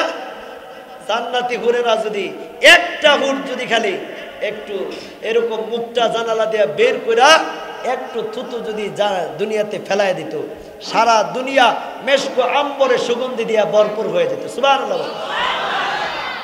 এইবার আসেন, কয়জন হুর পাবে একটা জান্নাতে? আমার দিকে তাকান। একজন জান্নাতি জান্নাতে গিয়া 70 জন হুর স্ত্রী হিসাবে পাবে, 72 জন হুর স্ত্রী হিসাবে পাবে। সুবহানাল্লাহ বলে। এই যে হুরদের সৌন্দর্য বর্ণনা করলাম না, এই হুর স্ত্রী হিসাবে কয়জন পাবে? 72 জন। কয়জন? সুবহানাল্লাহর আওয়াজ কি আসতে না জোরে? এক একজন জান্নাতি জান্নাতে ঢুইকা 72 জন হুর স্ত্রী হিসাবে পাবে। দুনিয়ার স্ত্রীরা যে জান্নাতে যাবে, দুনিয়ার যেই সমস্ত মহিলারা জান্নাতে যাবে, এই মহিলাদের থেকে 2 জন মহিলা স্ত্রী হিসাবে জান্নাতে পাবে। সুবহানাল্লাহ। তাহলে একজন জান্নাতীর 72 জন হুর এবং 2 জন দুনিয়ার জান্নাতি মহিলা। কয়জন হইল? 72 আর 2 কত? 74 জন। চিন্তা করেন, একজন রেলে ঘুমায় মানুষ সারা জীবন, আর জান্নাতে যায় পাইব কয়জন? কয়জন? 74 জন। আমাদের দেশের যুবকরা বোঝে না, দুনিয়ার মজা নেওয়ার জন্য ওই রাস্তায় দাঁড়ায় থাকে, ওই লিপস্টিক মার্কা বেডি করে দেখবার লেগে। এই লিপস্টিক মার্কা বেডি করে দেখা জান্নাতে যাওয়া যাবে না। জান্নাতে যাইতে হলে যুবক বয়সে যৌবনকে ট্যাকেল দিয়ে আমল করতে হবে, ঠিক কিনা? জান্নাতে যাইতে হলে মুমিনের গুণ যেগুলো আছে এগুলো অর্জন করতে হবে। 72 জন খালি হুর পাবা। কয়জন? 72 জন খালি হুর পাবা স্ত্রী হিসাবে। দুনিয়ার মহিলাদের থেকে 2 জন স্ত্রী পাবা জান্নাতের ভিতরে। উম্মে সালামা রাদিয়াল্লাহু তাআলা আনহা রাসূলকে প্রশ্ন করে, ইয়া রাসূলুল্লাহ, দুনিয়াতে তো এমনও মহিলা আছে সে 4টা-5টা স্বামীর ঘর করছে, তো ওই মহিলার 4টা-5টা স্বামী যদি জান্নাতে যায়, ওই মহিলাও যদি জান্নাতে যায়, তাহলে জান্নাতে তার স্বামী কে হবে? আল্লাহর নবী কয়, শোনো, ওই মহিলাকে জান্নাতের ভিতরে স্বাধীনতা দেওয়া হবে। তোমার স্বামীদের মধ্যে যাকে খুশি তাকে তুমি চয়েস করো। সুবহানাল্লাহ কইলেন না?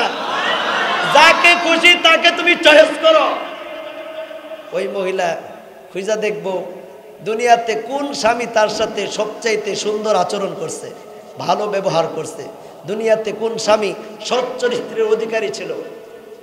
ওই মহিলা তাকে বেছে নিবে, বলবে আল্লাহ আমার এই স্বামী দুনিয়াতে আমাকে সবচেয়ে বেশি মহাব্বত করছে, ভালোবাসছে, আপনি এই স্বামীর সাথেই আমাকে জান্নাতে বিবাহ করায় দেন। সুবহানাল্লাহ। এখন আপনি পাইলেন 72 জন হুর, 2 জন দুনিয়ার স্ত্রী, তাহলে যৌবন কত হবে দরকার আছে না? আল্লাহর নবী বলেন যে আল্লাহ তাআলা জান্নাতি পুরুষকে 100 মহিলার সাথে সহবাস করার মতো শক্তি প্রদান করবে। সুবহানাল্লাহ। জান্নাতি এক একজন পুরুষকে দৈনিক 100 মহিলার সাথে সহবাসে লিপ্ত হবে, এই পরিমাণ শক্তি দান করা হবে। সুবহানাল্লাহ। আল্লাহর নবী বলেন সে প্রত্যেক দিন একজন জান্নাতি 100 বার করে তাদের স্ত্রীদের সাথে হুরদের সাথে সহবাসে লিপ্ত হবে, কখনো সে ক্লান্ত হবে না, তার যৌনাঙ্গ শিথিল হবে না, দুর্বল হবে না। আল্লাহু আকবার বলেন। তার যৌবনে কখনো বাটা পড়বে না, যৌবনে কখনো বাটা পড়বে না। সে জান্নাতে শুধু এরকম মনোমুগ্ধকর পরিবেশের মধ্যে থাকবে। তাহলে এক মহিলার পিছনে দৌড়ে আত্মহত্যা করে এমন মানুষ আছে না দুনিয়াতে? এই তুমি আত্মহত্যা করো কে? ফাঁসি দেয়, ফাঁসির কাস্টে জুইলা মরে কে? ফাঁসি দেওয়ার জন্য কচু গাছ বাইসা নিতে পারো না? কচু গাছে গিয়ে ফাঁসি দাও, ফাঁসিতে ঝুলো, কচু গাছে দেয় ফাঁসিতে ঝুলো। আমি তারে ছাড়া বাঁচুম না। মহিলারাও বলে আমি ওরে ছাড়া বাঁচুম না। কে? আল্লাহ তাআলা তোমার জন্য জান্নাতে 100 সুপুরুষের শক্তি দেনওয়ালা জান্নাতি তোমাকে বানাবে। তুমি একজনের পিছনে তুমি গইরা আত্মহত্যা করো কে? বিয়া না দিলে কি হয়েছে? তোমার বাপ মা যেখানে বিয়া দেয় সেখানেই তুমি সন্তুষ্ট থাকো। আল্লাহ জান্নাতে তোমাকে তার চাইতে দামি পুরুষ দিবে। সুবহানাল্লাহ বলেন। খারাপ লাগতেছে? 100 সুপুরুষের শক্তি আল্লাহ জান্নাতীদেরকে দান করবে। তাহলে জান্নাতের যাওয়ার দরকার আছে না? আমাদের নেক আমল করার দরকার আছে না? তো জান্নাতি হুরেরা এত সুন্দর হবে, এত রূপসী হবে, ঢাগর ঢগর চোখগুলা থাকবে, মাথার চুলগুলো শকুনের পালঙ্কের নেই তারা থাকবে। তারা কোথায় ঘুমাবে জানেন? আল্লাহর নবী বলেন তারা ওই যে ইয়াকুতের তৈরি প্রাসাদের মধ্যে, সোনার তৈরি পালঙ্কের মধ্যে থাকবে। সুবহানাল্লাহ বলেন। এরকম দুনিয়ার ভাঙ্গা চৌকি আর খাড়ের মধ্যে ঘুমাইবো না। দুনিয়ার ভাঙ্গা চূড়া চৌকি আর খাড়ের মধ্যে ঘুমাবে না। ঘুমাবে কোথায়? ইয়াকুতের তৈরি প্রাসাদের মধ্যে, সোনার তৈরি হীরা জহরত মণি মুক্তা দিয়া তৈরি করা পালঙ্কের মধ্যে সে ঘুমাবে। সুবহানাল্লাহ বলেন। জান্নাতীদেরকে আল্লাহ তাআলা এত সুখ দিবে, শান্তি দিবে। যখন জান্নাতীরা জান্নাতে ঢুকবে কিয়ামতের দিন আল্লাহ বলবে ওয়াসিকাল্লাযিনা তাকাউ রাব্বাহুম ইলাল জান্নাতি যুমারা হাত্তা ইযা জাউহা ওয়া ফুতিহাত আবওয়াবুহা ওয়া ক্বালা লাহুম খাযানাতুহা সালামুন আলাইকুম তিবতুম ফাদখুলুহা খালিদিন। আল্লাহু আকবার। আল্লাহ বলেন যারা তাদের রবকে ভয় করত তাদেরকে দলে দলে জান্নাতের দিকে নিয়ে যাওয়া হবে। সুবহানাল্লাহ। কারা? যারা তাদের রবকে ভয় করত, দলে দলে জান্নাতে নিয়ে যাওয়া হবে। যখন তারা জান্নাতের নিকট যাবে, জান্নাতের রক্ষীরা ভিতর থেকে দরজা খুলে দিয়া সম্মান জানায় বলবে সালামুন আলাইকুম তিবতুম, তোমাদের উপর আল্লাহর শান্তি রহমত বর্ষিত হোক। সুবহানাল্লাহ। ফাদখুলুহা খালিদিন, তোমরা চিরকাল বসবাস করার জন্য জান্নাতের ভিতরে ঢুকো। জান্নাতীরা জান্নাতের ভিতরে ঢুইকা বলবে ওয়াকালুল হামদুলিল্লাহিল্লাযী সাদাকানা ওয়াদাহু ওয়া আওরাসানাল আরদা নাতাবাওয়াউ মিনাল জান্নাতি হাইসু নাশা। সমস্ত প্রশংসা ওই মহান রবের, যিনি আমাদেরকে তার দেওয়া প্রতিশ্রুতি ওয়াদা পূর্ণ করেছেন, আমাদেরকে জান্নাতের মালিকানা বানিয়েছেন, এখানে থাকার জায়গা দিয়েছেন। হ্যাঁ, তারপরে তারা বলবে ওয়াউরাসানাল আরদা নাতাবাওয়াউ মিনাল জান্নাতি হাইসু নাশা, আমরা যেখানে ইচ্ছা জান্নাতে বসবাস করব এবং ঘুরে বেড়াবো। সুবহানাল্লাহ। ফানিআমা আজরুল আমিলিন, আল্লাহ বলেন সদাচারীদের পুরস্কার কতই না উত্তম। সুবহানাল্লাহ। তাহলে জান্নাতে যাইতে গেলে কিছু গুণ লাগবে। কি লাগবে? কিছু গুণ লাগবে। আমি একটা হাদিস আপনাদের সামনে পড়ছিলাম, আবু হুরায়রা থেকে হাদিস বর্ণিত। হাদিসটার দিকে একটু মনোযোগ দিবেন, আমলের নিয়তে শুনবেন। আল্লাহর নবী বলেন, আন আবি হুরায়রা রাদিয়াল্লাহু তাআলা আনহু قال قال رسول الله صلى الله عليه وسلم, আল্লাহর নবী বলেন, কুল্লু উম্মতি ইয়াদখুলুনাল জান্নাতা ইল্লা মান আবা। কিলা মান আবা ইয়া রাসূলুল্লাহ? قال من أطاعني دخل الجنة ومن عصاني فقد أبى। আল্লাহু আকবার বলেন। হাদিস বর্ণনা করছেন আহলে সুফফার সর্বশ্রেষ্ঠ সাহাবী হযরত আবু হুরায়রা রাদিয়াল্লাহু তাআলা। আবু হুরায়রার এই হাদিসটার গুরুত্ব বোঝানোর জন্য আবু হুরায়রার একটু পরিচয় দিই, ঠিক না? তাহলে আপনি বুঝবেন হাদিসটা কত শক্তিশালী। আবু হুরায়রার নাম ছিল আব্দে শামস অথবা আব্দে আমর। নাম ছিল কি? আব্দে শামস অথবা আব্দে আমর। ইসলাম গ্রহণ করার পরে তার নাম হয়েছে আব্দুল্লাহ। নাম কি? আব্দুল্লাহ। আল্লাহর নবীর কাছে একদিন আবু হুরায়রা ছিল, বসা ছিল। আবু হুরায়রার জামার আস্তিন থেকে ছোট্ট একটা বিড়ালের বাচ্চা বের হইয়া লাফ দিয়া নাইমা চলে গেছে। আল্লাহর নবী আব্দুল্লাহ নামের ওই সাহাবীকে বলতেছে, হে আবু হুরায়রা, হে আবু হুরায়রা, অর্থাৎ বিড়াল ছানার পিতা। কি ছানার পিতা? বিড়াল ছানার পিতা। আমাদের দেশের মানুষের যদি এরকম কথা কয়, আরে বেটা, আমার এত সুন্দর নাম, তুই নামটা ভেঙ্গাইছস, তোরে জায়গা মতো সাইজ করে দিব বেটা, তুই নিজে টের পাবি না, একবারে বেটা মুসলমানি করে ছেড়ে দিব চান্স পাইলে। বলে না এরকম? নাম ভেঙ্গাইছস। আবু হুরায়রাকে আল্লাহর নবী বলতেছে, আবু হুরায়রা বিড়াল ছানার পিতা। প্রিয় নবীজির মুখ নিশ্চিত বাণীতে আবু হুরায়রা নিজেকে গর্বিত মনে করলেন এবং এইটাকে আবু হুরায়রা তার নাম বানিয়ে নিলেন। সুবহানাল্লাহ বলেন। তার বর্ণিত হাদিসের সংখ্যা কত জানেন? 5374টা হাদিস বর্ণনা করছে একা আবু হুরায়রা রাদিয়াল্লাহু তাআলা। সুবহানাল্লাহ বলেন। কেউ কেউ বলেন 5575টা হাদিস বর্ণনা করছে আবু হুরায়রা রাদিয়াল্লাহু তাআলা। এই আবু হুরায়রা এক সাহাবী থেকে হাদিস বর্ণনা করছে 8 শতাধিক সাহাবী এবং তাবিঈ। আবু হুরায়রার ইন্তেকালের পরে আবু হুরায়রাকে দাফন করা হয়েছে জান্নাতুল বাকিতে। সুবহানাল্লাহ বলেন। কোথায়? জান্নাতুল বাকিতে আবু হুরায়রাকে দাফন করা হয়েছে। আবু হুরায়রা হাদিস বর্ণনা করছেন, আল্লাহর নবী বলছে, কুল্লু উম্মতি ইয়াদখুলুনাল জান্নাতা ইল্লা মান আবা। আল্লাহর নবী বলেন, আমার সব উম্মত জান্নাতে যাবে। সুবহানাল্লাহ বলেন। আওয়াজ কম হইছে। আল্লাহর নবী কি কইছে? কুল্লু উম্মতি ইয়াদখুলুনাল জান্নাতা ইল্লা মান আবা। আমার সব উম্মত জান্নাতে যাবে। কিলা মান আবা।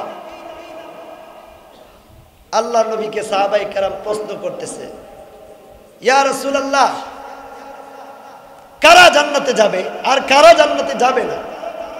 সাহাবায়ে কেরাম তো জানার জন্য আগ্রহী ছিল। রাসূল বলতেছে, কুল্লু উম্মতি ইয়াদখুলুনাল জান্নাতা ইল্লা মান আবা। আমার সব উম্মত জান্নাতে যাবে। সাহাবায়ে কেরাম বলতেছে কিলা মান আবা, কারা জান্নাতে যাবে, কারা জান্নাতে যাবে না? আল্লাহ রাসূল বলেন ক্বালা মান আতা, আল্লাহর নবী বলেন ক্বালা মান আতানি দাখালাল জান্নাতা, যারা আমার অনুসরণ করবে, আনুগত্য করবে, তারা জান্নাতে যাবে। ওমান আসানি ফাকাদ আবা, যারা আমার অনুসরণ করবে না, আমাকে মুহাব্বত করবে না, আমাকে ভালোবাসবে না, আমার জীবন আদর্শ ফলো করবে না, তারা জান্নাতে যেতে পারবে না, তারাই হলো আবা। এখন আনুগত্য করে কারা আর আনুগত্য করে না কারা, একটু পরীক্ষা করুন। আপনারা কইছেন না পরীক্ষা করতে? তা আল্লাহ তাআলার নবীকে যদি মুহাব্বত করেন, ভালোবাসেন, তাহলে নবীর যে আদর্শ আছে সেই আদর্শ আমাদেরকে মানতে হবে, ঠিক না? কারণ নবীকে ভালোবাসি, মুহাব্বত করি, কিন্তু নবীর জীবনের যে দিকগুলো আছে এগুলাকে ফলো করি না, তাহলে তো নবীকে ভালোবাসা হবে না। ভালোবাসা হবে? এক কর্নেল সাহেব দাড়ি রাখে না। কি রাখে না? দাড়ি রাখে না। স্ত্রী দিনদার। স্ত্রী বলে, স্বামী আপনি দাড়ি রাখলে অনেক সুন্দর দেখা যায়, আপনি একটু দাড়িটা রাখেন না। কর্নেল সাহেব কয়, দাড়ি রাখা না রাখা আমার ব্যাপার। কার ব্যাপার? আমার ব্যাপার। দাড়ি রাখা না রাখা আমার ব্যাপার। আপনি একটু দাড়িটা রাখেন না। আপনি যখন এরকম ভাবে দাড়ির মধ্যে খুর লাগান, তখন তো আল্লাহর নবীর কলিজার মধ্যে আঘাত লাগে।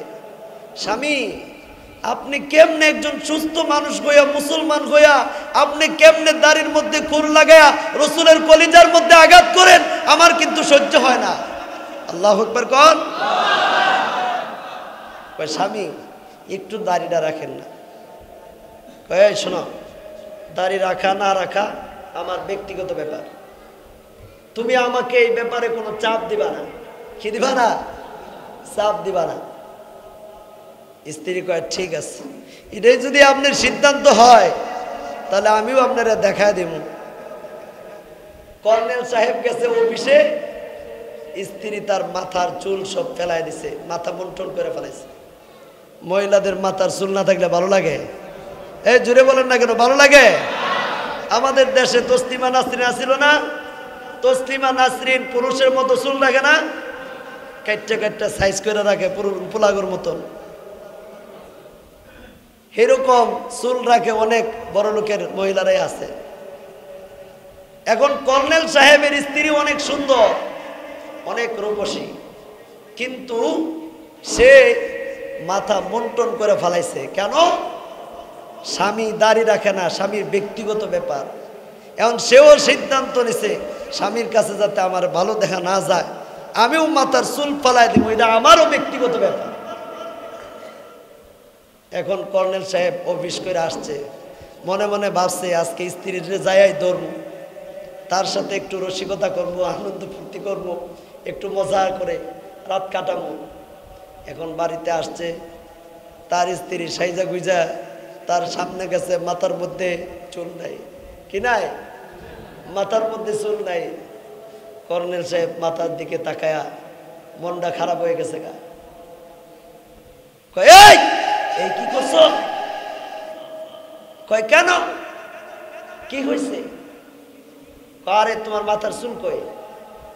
আমার মাথার চুল রাখা না রাখা এটা আমার ব্যক্তিগত ব্যাপার, আপনি এটা বলবেন কেন? এবার কর্নেল সাহেব কয়, আমি তো তারে কইছিলাম দাড়ি রাখা না রাখা আমার ব্যক্তিগত ব্যাপার, আর আমার স্ত্রীও আমাকে বলতেছে মাথার চুল রাখা না রাখা এটা আমার ব্যক্তিগত ব্যাপার, আপনি আমাকে বলবেন কেন? এখন কর্নেল সাহেব বুঝে গেছে যে আসলেও আমি যে নাপিতের দোকানে যায়া নাপিত বেড়ারে 100 টাকা 50 টাকা দিয়া এই যে নবীর কলিজার মধ্যে খুর লাগায়, নবীর কলিজায় আঘাত করি, এতে আমার নবী কষ্ট পায়, আর আমার নবীকে কষ্ট দিলে আল্লাহর জান্নাতে যাওয়া যাবে না। কর্নেল সাহেব তওবা কইরা স্ত্রীকে বলতেছে, আজকের থেকে তওবা করলাম, আর জীবনে কোনোদিন দাড়ির মধ্যে খোর লাগাবো না। সুবহানাল্লাহ বলে। কর্নেল সাহেব দাড়ি রেখে দিচ্ছে, আপনারা কেউ আছেন ওয়াদা দিবেন আজকের পরে আর দাড়িতে খোর লাগাবো না? স্বেচ্ছায় ওয়াদা দিবেন? কেউ আছেন? হ্যাঁ, একজন, আরো আছে, দুই একজন আছে আরো। দাড়িতে দাড়ি নাই কিন্তু দাড়ি রাখবেন, আজকের থেকে খুর লাগাইবেন না। আছেন কেউ? বলেন নাকি? একটু আগে না বললেন আর নবীর আনুগত্য করবো, নবীরে ভালোবাসি, দাড়িতে খুর লাগাইবেন না। আছেন কেউ? ওই যে যুবকরা আছে, বৃদ্ধরা না দেখলেও যুবকরা আছে, আজকের পরের থেকে আর খুর লাগাইবে না তো? দাড়ি রাখবে তো? আল্লাহ যুবকদেরকে কবুল করুক, সকলেই বলেন আমিন। ইসলাম তো যুবকদের দ্বারা এগিয়ে গেছে, যুবকরাই এদেশের শক্তি, যুবকরাই এদেশকে স্বাধীন করছে। এই 16 বছর আইনাগরের নির্যাতন থেকে রক্ষা করছে, হেফাজত করছে যুবকরা, ঠিক কিনা? আইনাগরের লোমহর্ষক বর্ণনার কথা আমি বলবো না, আপনারা জানেন সবাই। যুবকদের দ্বারাই ইসলামের শক্তি, এই যুবকরাই ইসলামকে টিকিয়ে রাখছে। হযরত উমরের মতো মানুষ যদি আজও দুনিয়ার জমিনে একজন গর্জে ওঠে, সারা দুনিয়ার অমুসলিমরা, ইহুদি, খ্রিস্টান, নাসারা, নাস্তিক আর আস্তিকরা তাদের পায়খানার রাস্তা দিয়ে শুধু দুমা বার হবে, দুমা বের হবে। ইসলাম কেরোসিন তেলের বাতি নয়, ইসলাম এমন এক জ্বলন্ত চেরাগ, যেই চেরাগ জ্বলে সারা দুনিয়ায়, কিন্তু এটার সুইচ হলো আল্লাহ রাব্বুল আলামিনের হাতে। সুবহানাল্লাহ বলেন। তাহলে যদি নবীকে ভালোবাসেন, নবীর একটা সুন্নাত জিন্দা করেন শবে বরাতের রাত্রে, যে আজকের পরে আর দাড়িতে খুল লাগাবো না। বিবিরে যাই আজকে বলবো যে হুজুর বলছে আমি আর কোনোদিন দাড়িতে খুল লাগায়া নবীর কলিজা আমি এরকম টুকরো টুকরো করতে চাই না। দাড়ি রাখলে এক মুষ্টি রাখতে হবে। কয় মুষ্টি? এক মুষ্টি। এক মুষ্টি, এক মুষ্টির কম দাড়ি কাটা বৈধ নয়। এক মুষ্টির কম দাড়ি কাটা বৈধ নয়। কত নিষেধ জানেন? কোন ইমাম সাহেব যদি দাড়ি কাটে, ওই ইমাম সাহেবের ইমামতি করা জায়েজ নাই। দাড়ি কাটা ইমামের ইমামতি করা জায়েজ নাই। কত বড় গুনাহ চিন্তা করেন। ভাই আজকে আমি দাড়ি রাখি নাই, এই দাড়িহীন অবস্থায় যদি আমার কবরের ডাক এসে যায়, রাতের বেলা ঘুমাইছি, খাইছি দাইছি, ফুর্তি করছি, সব কিছুই করছি, আমার যদি রাতের বেলা আজরাইল আইসা যায়, আমি যদি মৃত্যুবরণ করি, দাড়ি ছাড়া কিয়ামতের দিন আমাকে আল্লাহর আদালতে উঠতে হবে। অমুসলিমরাও দাড়ি রাখে না, মুসলমানরাও দাড়ি রাখে না। তাহলে মুসলমান আর অমুসলিমের মধ্যে পার্থক্য কোথায়? আছে পার্থক্য? বেয়াদবি মাফ করবেন, কষ্ট নেবেন না, এটা আপনাদের ব্যক্তিগত ব্যাপার। দাড়ি রাখা না রাখা আপনাদের ব্যক্তিগত ব্যাপার, কিন্তু কোরআন হাদিসের দৃষ্টিতে আমি আপনাদেরকে বোঝানো উচিত, আমি আপনাদেরকে বোঝাইলাম, ঠিক আছে না? এজন্য রাসূল বলেন মান আতাআনি দাখালাল জান্নাতা, যে ব্যক্তি আমাকে অনুসরণ করবে, আমাকে মুহাব্বত করবে, আমার জীবন আদর্শ বাস্তবায়ন করবে, মান আতাআনি দাখালাল জান্নাহ, ওই ব্যক্তি আল্লাহর জান্নাতে প্রবেশ করবে। সুবহানাল্লাহ। ওয়া মান আসানি, যারা নবীর সুন্নতকে ভালোবাসবে না, মুহাব্বত করবে না, যারা নবীর অনুসরণ করবে না, ফলো করবে না, ওয়া মান আসানি ফাকাদ আবা, তারাই হলো আবা। তারা কি? আবা। তারা জান্নাতে যেতে পারবে না। এজন্য বিশ্বনবী সাল্লাল্লাহু আলাইহি ওয়াসাল্লামকে কষ্ট দেওয়া যাবে না। কষ্ট দেওয়া যাবে? বিশ্বনবী সাল্লাল্লাহু আলাইহি ওয়াসাল্লামকে কষ্ট দেওয়া যাবে না। আমাদের দেশের হিন্দুরা সেলুনের মধ্যে মুসলমানের দাড়ি কাটে আর বলে, আরে মুসলমান তুমি কত বড় বেকুব, তুমি 100 টাকা দিয়া 50 টাকা দিয়া তোমার দাড়িগুলো আম করে দিয়া চাচা, কত বড় তুমি নিমুখ খারাপ। এজন্য হিন্দুদেরকে আমাদের দাড়ি চাইছা টাকা দেওয়ার দরকার নাই। দাড়ি চাইছে হিন্দুদেরকে টাকা দেওয়ার দরকার নাই। চুল কাটাইয়া হিন্দুদেরকে টাকা দিবে, দাড়ি কাটাইয়া হিন্দুদেরকে মুসলমানের টাকা দেওয়া বৈধ হবে না। আর যে মুসলমান নাপিত দাড়ি কাটে, তারও দাড়ি কাটটা টাকা নেওয়া জায়েজ নেই। আমি বলবো, কেন? দাড়ির মধ্যে খুর লাগানো মানে রসুলের কলিজায় খুর লাগানো। তুমি ইনকাম করবা, তাই রসুলের কলিজার মধ্যে খুর লাগায়া, এটা কেমন ইনকাম? আল্লাহ তাআলা সবাইকে হেফাজত করুক, সকলেই বলেন আমিন। তাহলে আজকের রাতে আল্লাহ তাআলা দুই ব্যক্তি ছাড়া সবাইকে মাফ করে দিবে। কয় ব্যক্তি ছাড়া? কয় ব্যক্তি ছাড়া? দুই ব্যক্তি ছাড়া। এক ব্যক্তি হলো লিমুশরিকিন, মুশরিক যারা, আও মুশাহিদ যারা হিংসুক, হিংসুক ছাড়া আর মুশরিক ছাড়া বাকি সবাইকে আল্লাহ কি করবে? মাফ করে দেবে। একটা ঘটনা বলেই আমি আমার আলোচনা শেষ করে দেব। হিংসা কত বড় জিনিস দেখেন। আল্লাহর নবী সাহাবী হযরত আব্দুল্লাহ ইবনে আমর ইবনুল আস রাদিয়াল্লাহু তাআলা আনহু, তিনি বলেন আমরা মসজিদে নববীতে বসা, এমন সময় রাসূলুল্লাহ সাল্লাল্লাহু আলাইহি ওয়াসাল্লাম বলেন যে এখন এই দিক দিয়ে যেই লোকটা আসবে ওই লোকটা জান্নাতি। সুবহানাল্লাহ বলেন। এখন এই দিক দিয়ে যেই লোকটা আসবে ওই লোকটা জান্নাতি। আব্দুল্লাহ ইবনে আমর ইবনুল আস রাদিয়াল্লাহু তাআলা আনহু বলেন আমরা তাকায় রইলাম কোন লোকটা মসজিদের মধ্যে ঢুকে, আমরা তাকে দেখব। জান্নাতি মানুষ কে বলছে? নবী বলছে জান্নাতি। আব্দুল্লাহ ইবনে আমর ইবনুল আস রাদিয়াল্লাহু তাআলা আনহু বলেন কিছুক্ষণ পর দেখলাম একটা লোক ওযু কইরা হাতের মধ্যে জুতা নিয়া মসজিদে নববীর ভিতরে ঢুকতেছে। সুবহানাল্লাহ। তার গাল বেয়ে বেয়ে পানি পড়তেছে, ওযুর পানি টপ টপ করে পড়তেছে। সাহাবায়ে কেরাম জান্নাতি মানুষ দেখতেছে। সুবহানাল্লাহ। জান্নাতি মানুষ দেখতেছে সাহাবায়ে কেরাম। জান্নাতি মানুষ দেখে তাদের মনটা ভরে গেছে। আবার কিছুদিন পরে আরেকদিন আল্লাহ নবী বলতেছে এখন যে লোকটা মসজিদে আসবে ওই লোকটা জান্নাতি। আমর ইবনুল আস রাদিয়াল্লাহু তাআলা আনহু ওই দিনও দেখলেন একই ব্যক্তি,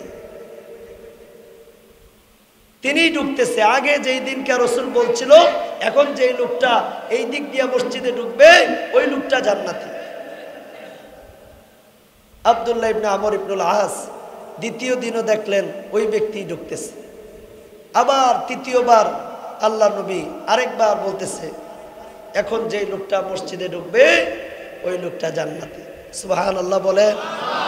আল্লাহ রাসূল কথাটা কয়বার বলছে? কয়বার? কয়বার?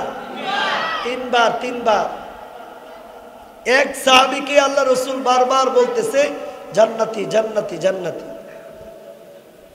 তিনবারই আব্দুল্লাহ ইবনে আমর ইবনুল আস দেখলেন ওই একই ব্যক্তি ওযু কইরা ওযুর পানি টপকায় টপকায় পড়তেছে আর সে মসজিদের নববীতে ঢুকতেছে।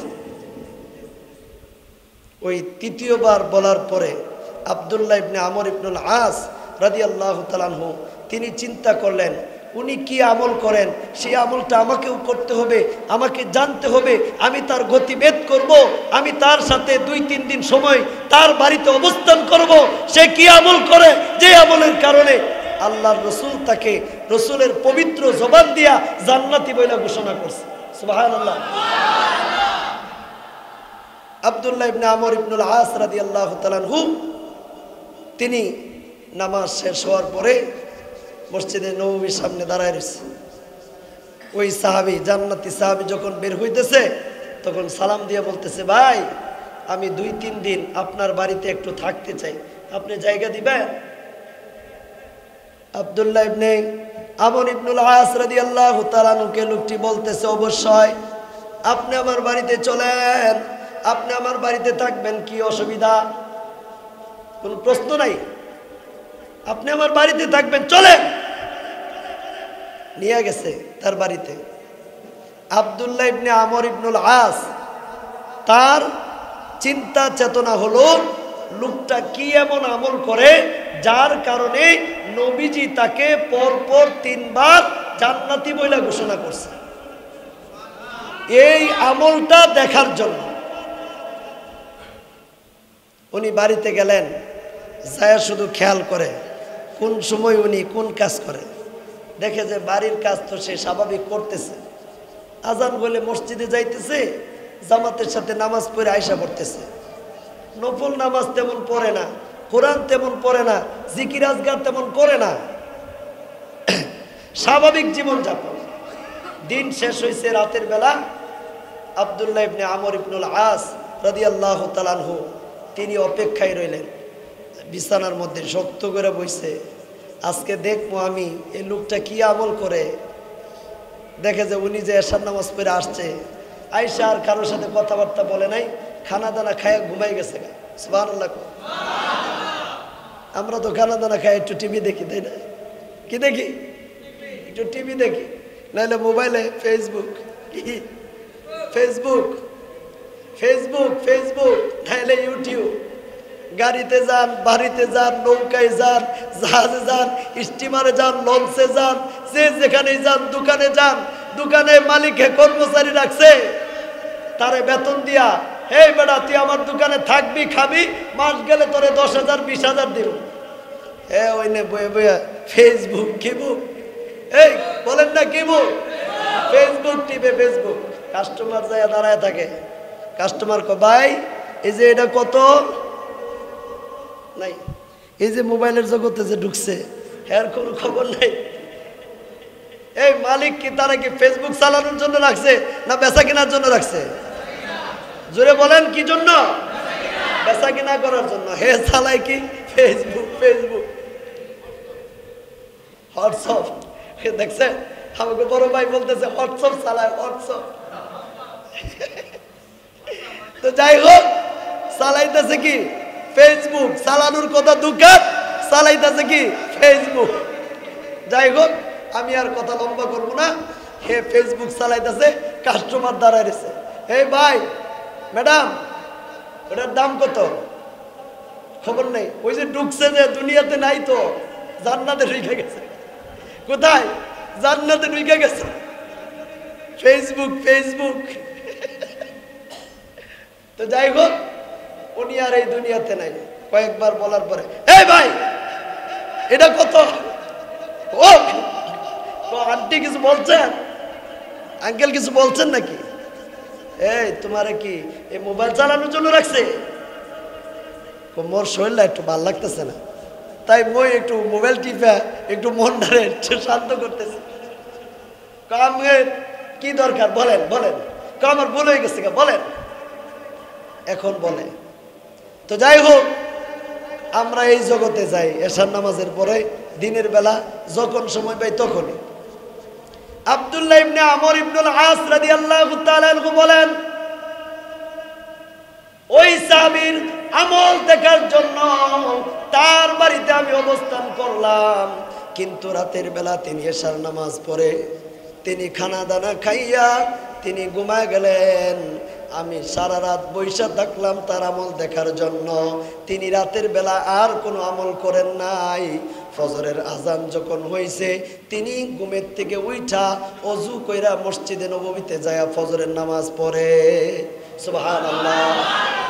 সারা রাত কিন্তু নফল পড়ে নাই, তাহাজ্জুদ পড়ে নাই, জিকির আজগার করে নাই, কোরআন তেলাওয়াত করে নাই।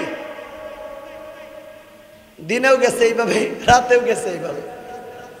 আব্দুল্লাহ ইবনে আমর ইবনুল আস কয়, আল্লাহর নবী কইছে জান্নাতি, হে তো এরকম কোনো বিশেষ কোনো আমল করে না। যাই হোক, দ্বিতীয় দিন দেখি, কালকে না হয়তো তার কর্মব্যস্ততায় হয়তো ক্লান্তি আসছিল, ঘুমায় গেছে। আজকে কি করে দেখি। দ্বিতীয় দিন একই অবস্থা, সারাদিন স্বাভাবিক বাড়ির কাজকর্ম করতেছে, অনর্থক কোনো সময় নষ্ট করে না, অনর্থক কাজকর্ম করে না, সে স্বাভাবিক জীবন যাপন করে, কোনো গুনার কাজে লিপ্ত হয় না। সে সর্বদা আল্লাহর ধ্যান খেলে থাকে এবং আজান হইলেই মসজিদে যায় জামাতের সাথে নামাজ আদায় কইরা আবার আইসা স্বাভাবিক তার কাজকর্মে লিপ্ত হয়ে যায়। রাত হইলে আবার এশার নামাজ পড়া খানা দানা খায়া আবার ঘুমায় যা। ফেসবুক টিপে না। কি টিপে না? ফেসবুক টিপে না। তারপরে আবার উঠা ফজরের নামাজ পড়ে, ফজরের নামাজ পড়া আবার সে তার স্বাভাবিক কাজকর্ম করে। এইরূপ 3 দিন করছে। কয়দিন? 3 দিন।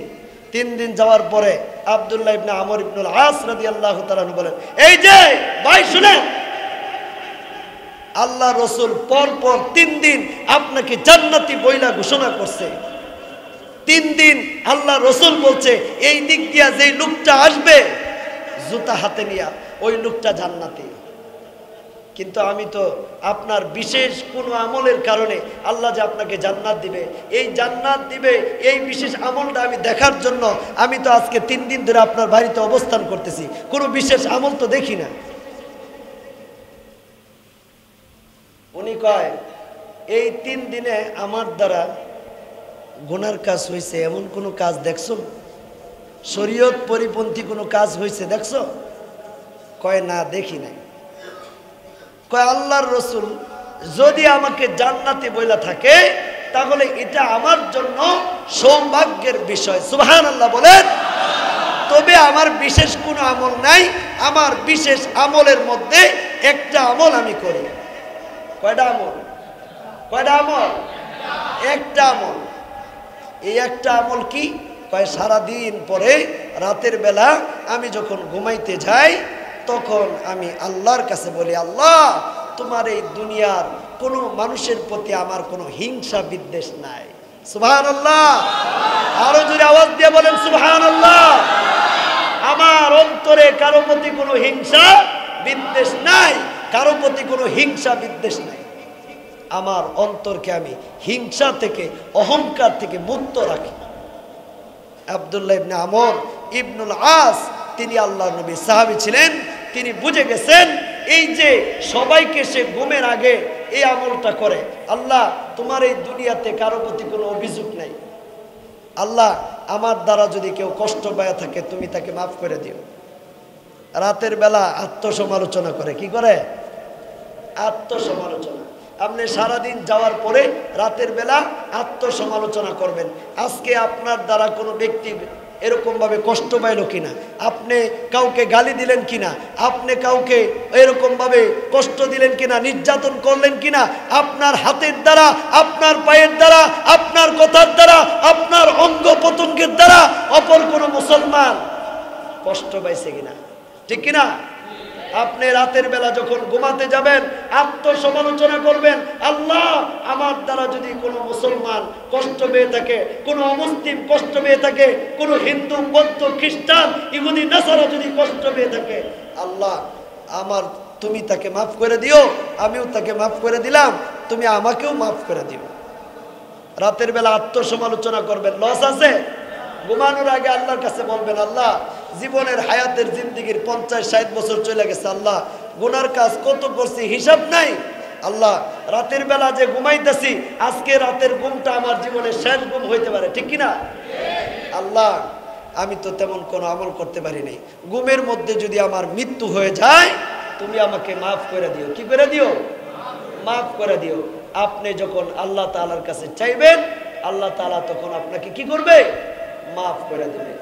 আব্দুল্লাহ ইবনে আমর ইবনুল আস রাদিয়াল্লাহু তাআলা আনহু তিনি প্রতিদিন রাতের বেলা ঘুমানোর আগে সবাইকে অন্তর থেকে ক্ষমা করে দিতেন, কারো প্রতি কোনো হিংসা বিদ্বেষ রাখতেন না। এই কারণেই আল্লাহর নবী তাকে জান্নাতি সাহাবী বলে ঘোষণা করছে। এই নিয়ামত প্রাপ্ত সাহাবীর নাম হলো হযরত সাদ বিন আবি ওয়াক্কাস রাদিয়াল্লাহু তাআলা। সুবহানাল্লাহ। সাহাবীর নাম কি? হযরত সাদ বিন আবি ওয়াক্কাস রাদিয়াল্লাহু তাআলা। উনি একজন জান্নাতি সাহাবী। উমর জান্নাতি সাহাবী, আবু বকর জান্নাতি সাহাবী, আলী জান্নাতি সাহাবী, উসমান জান্নাতু সাহাবী। উসমান জান্নাতি সাহাবী, এরা সকলে জান্নাতি সাহাবী। হাসান হুসাইন জান্নাতের সমস্ত যুবকদের সর্দার। সুবহানাল্লাহ। হাসান হুসাইনের মা ফাতেমাতুজ জোহরা তিনি জান্নাতের সমস্ত নারীদের সর্দারিনী। সুবহানাল্লাহ বলেন। আপনার আমার স্ত্রীও যাতে জান্নাতি স্ত্রী হয় এজন্য মা বোনদেরকে বলবেন পর্দা করতে, নামাজ পড়তে, আল্লাহর ভয় অন্তরে রেখে আল্লাহ তাআলার কাছে গুনাহের কথা স্মরণ করে মাফ চাইতে। আল্লাহ তাআলা মাফ করে দিবেন। আল্লাহ তাআলা আমাদের সবাইকে বুঝার আমল করার তৌফিক দান করুক। আসসালামু আলাইকুম ওয়া রাহমাতুল্লাহ।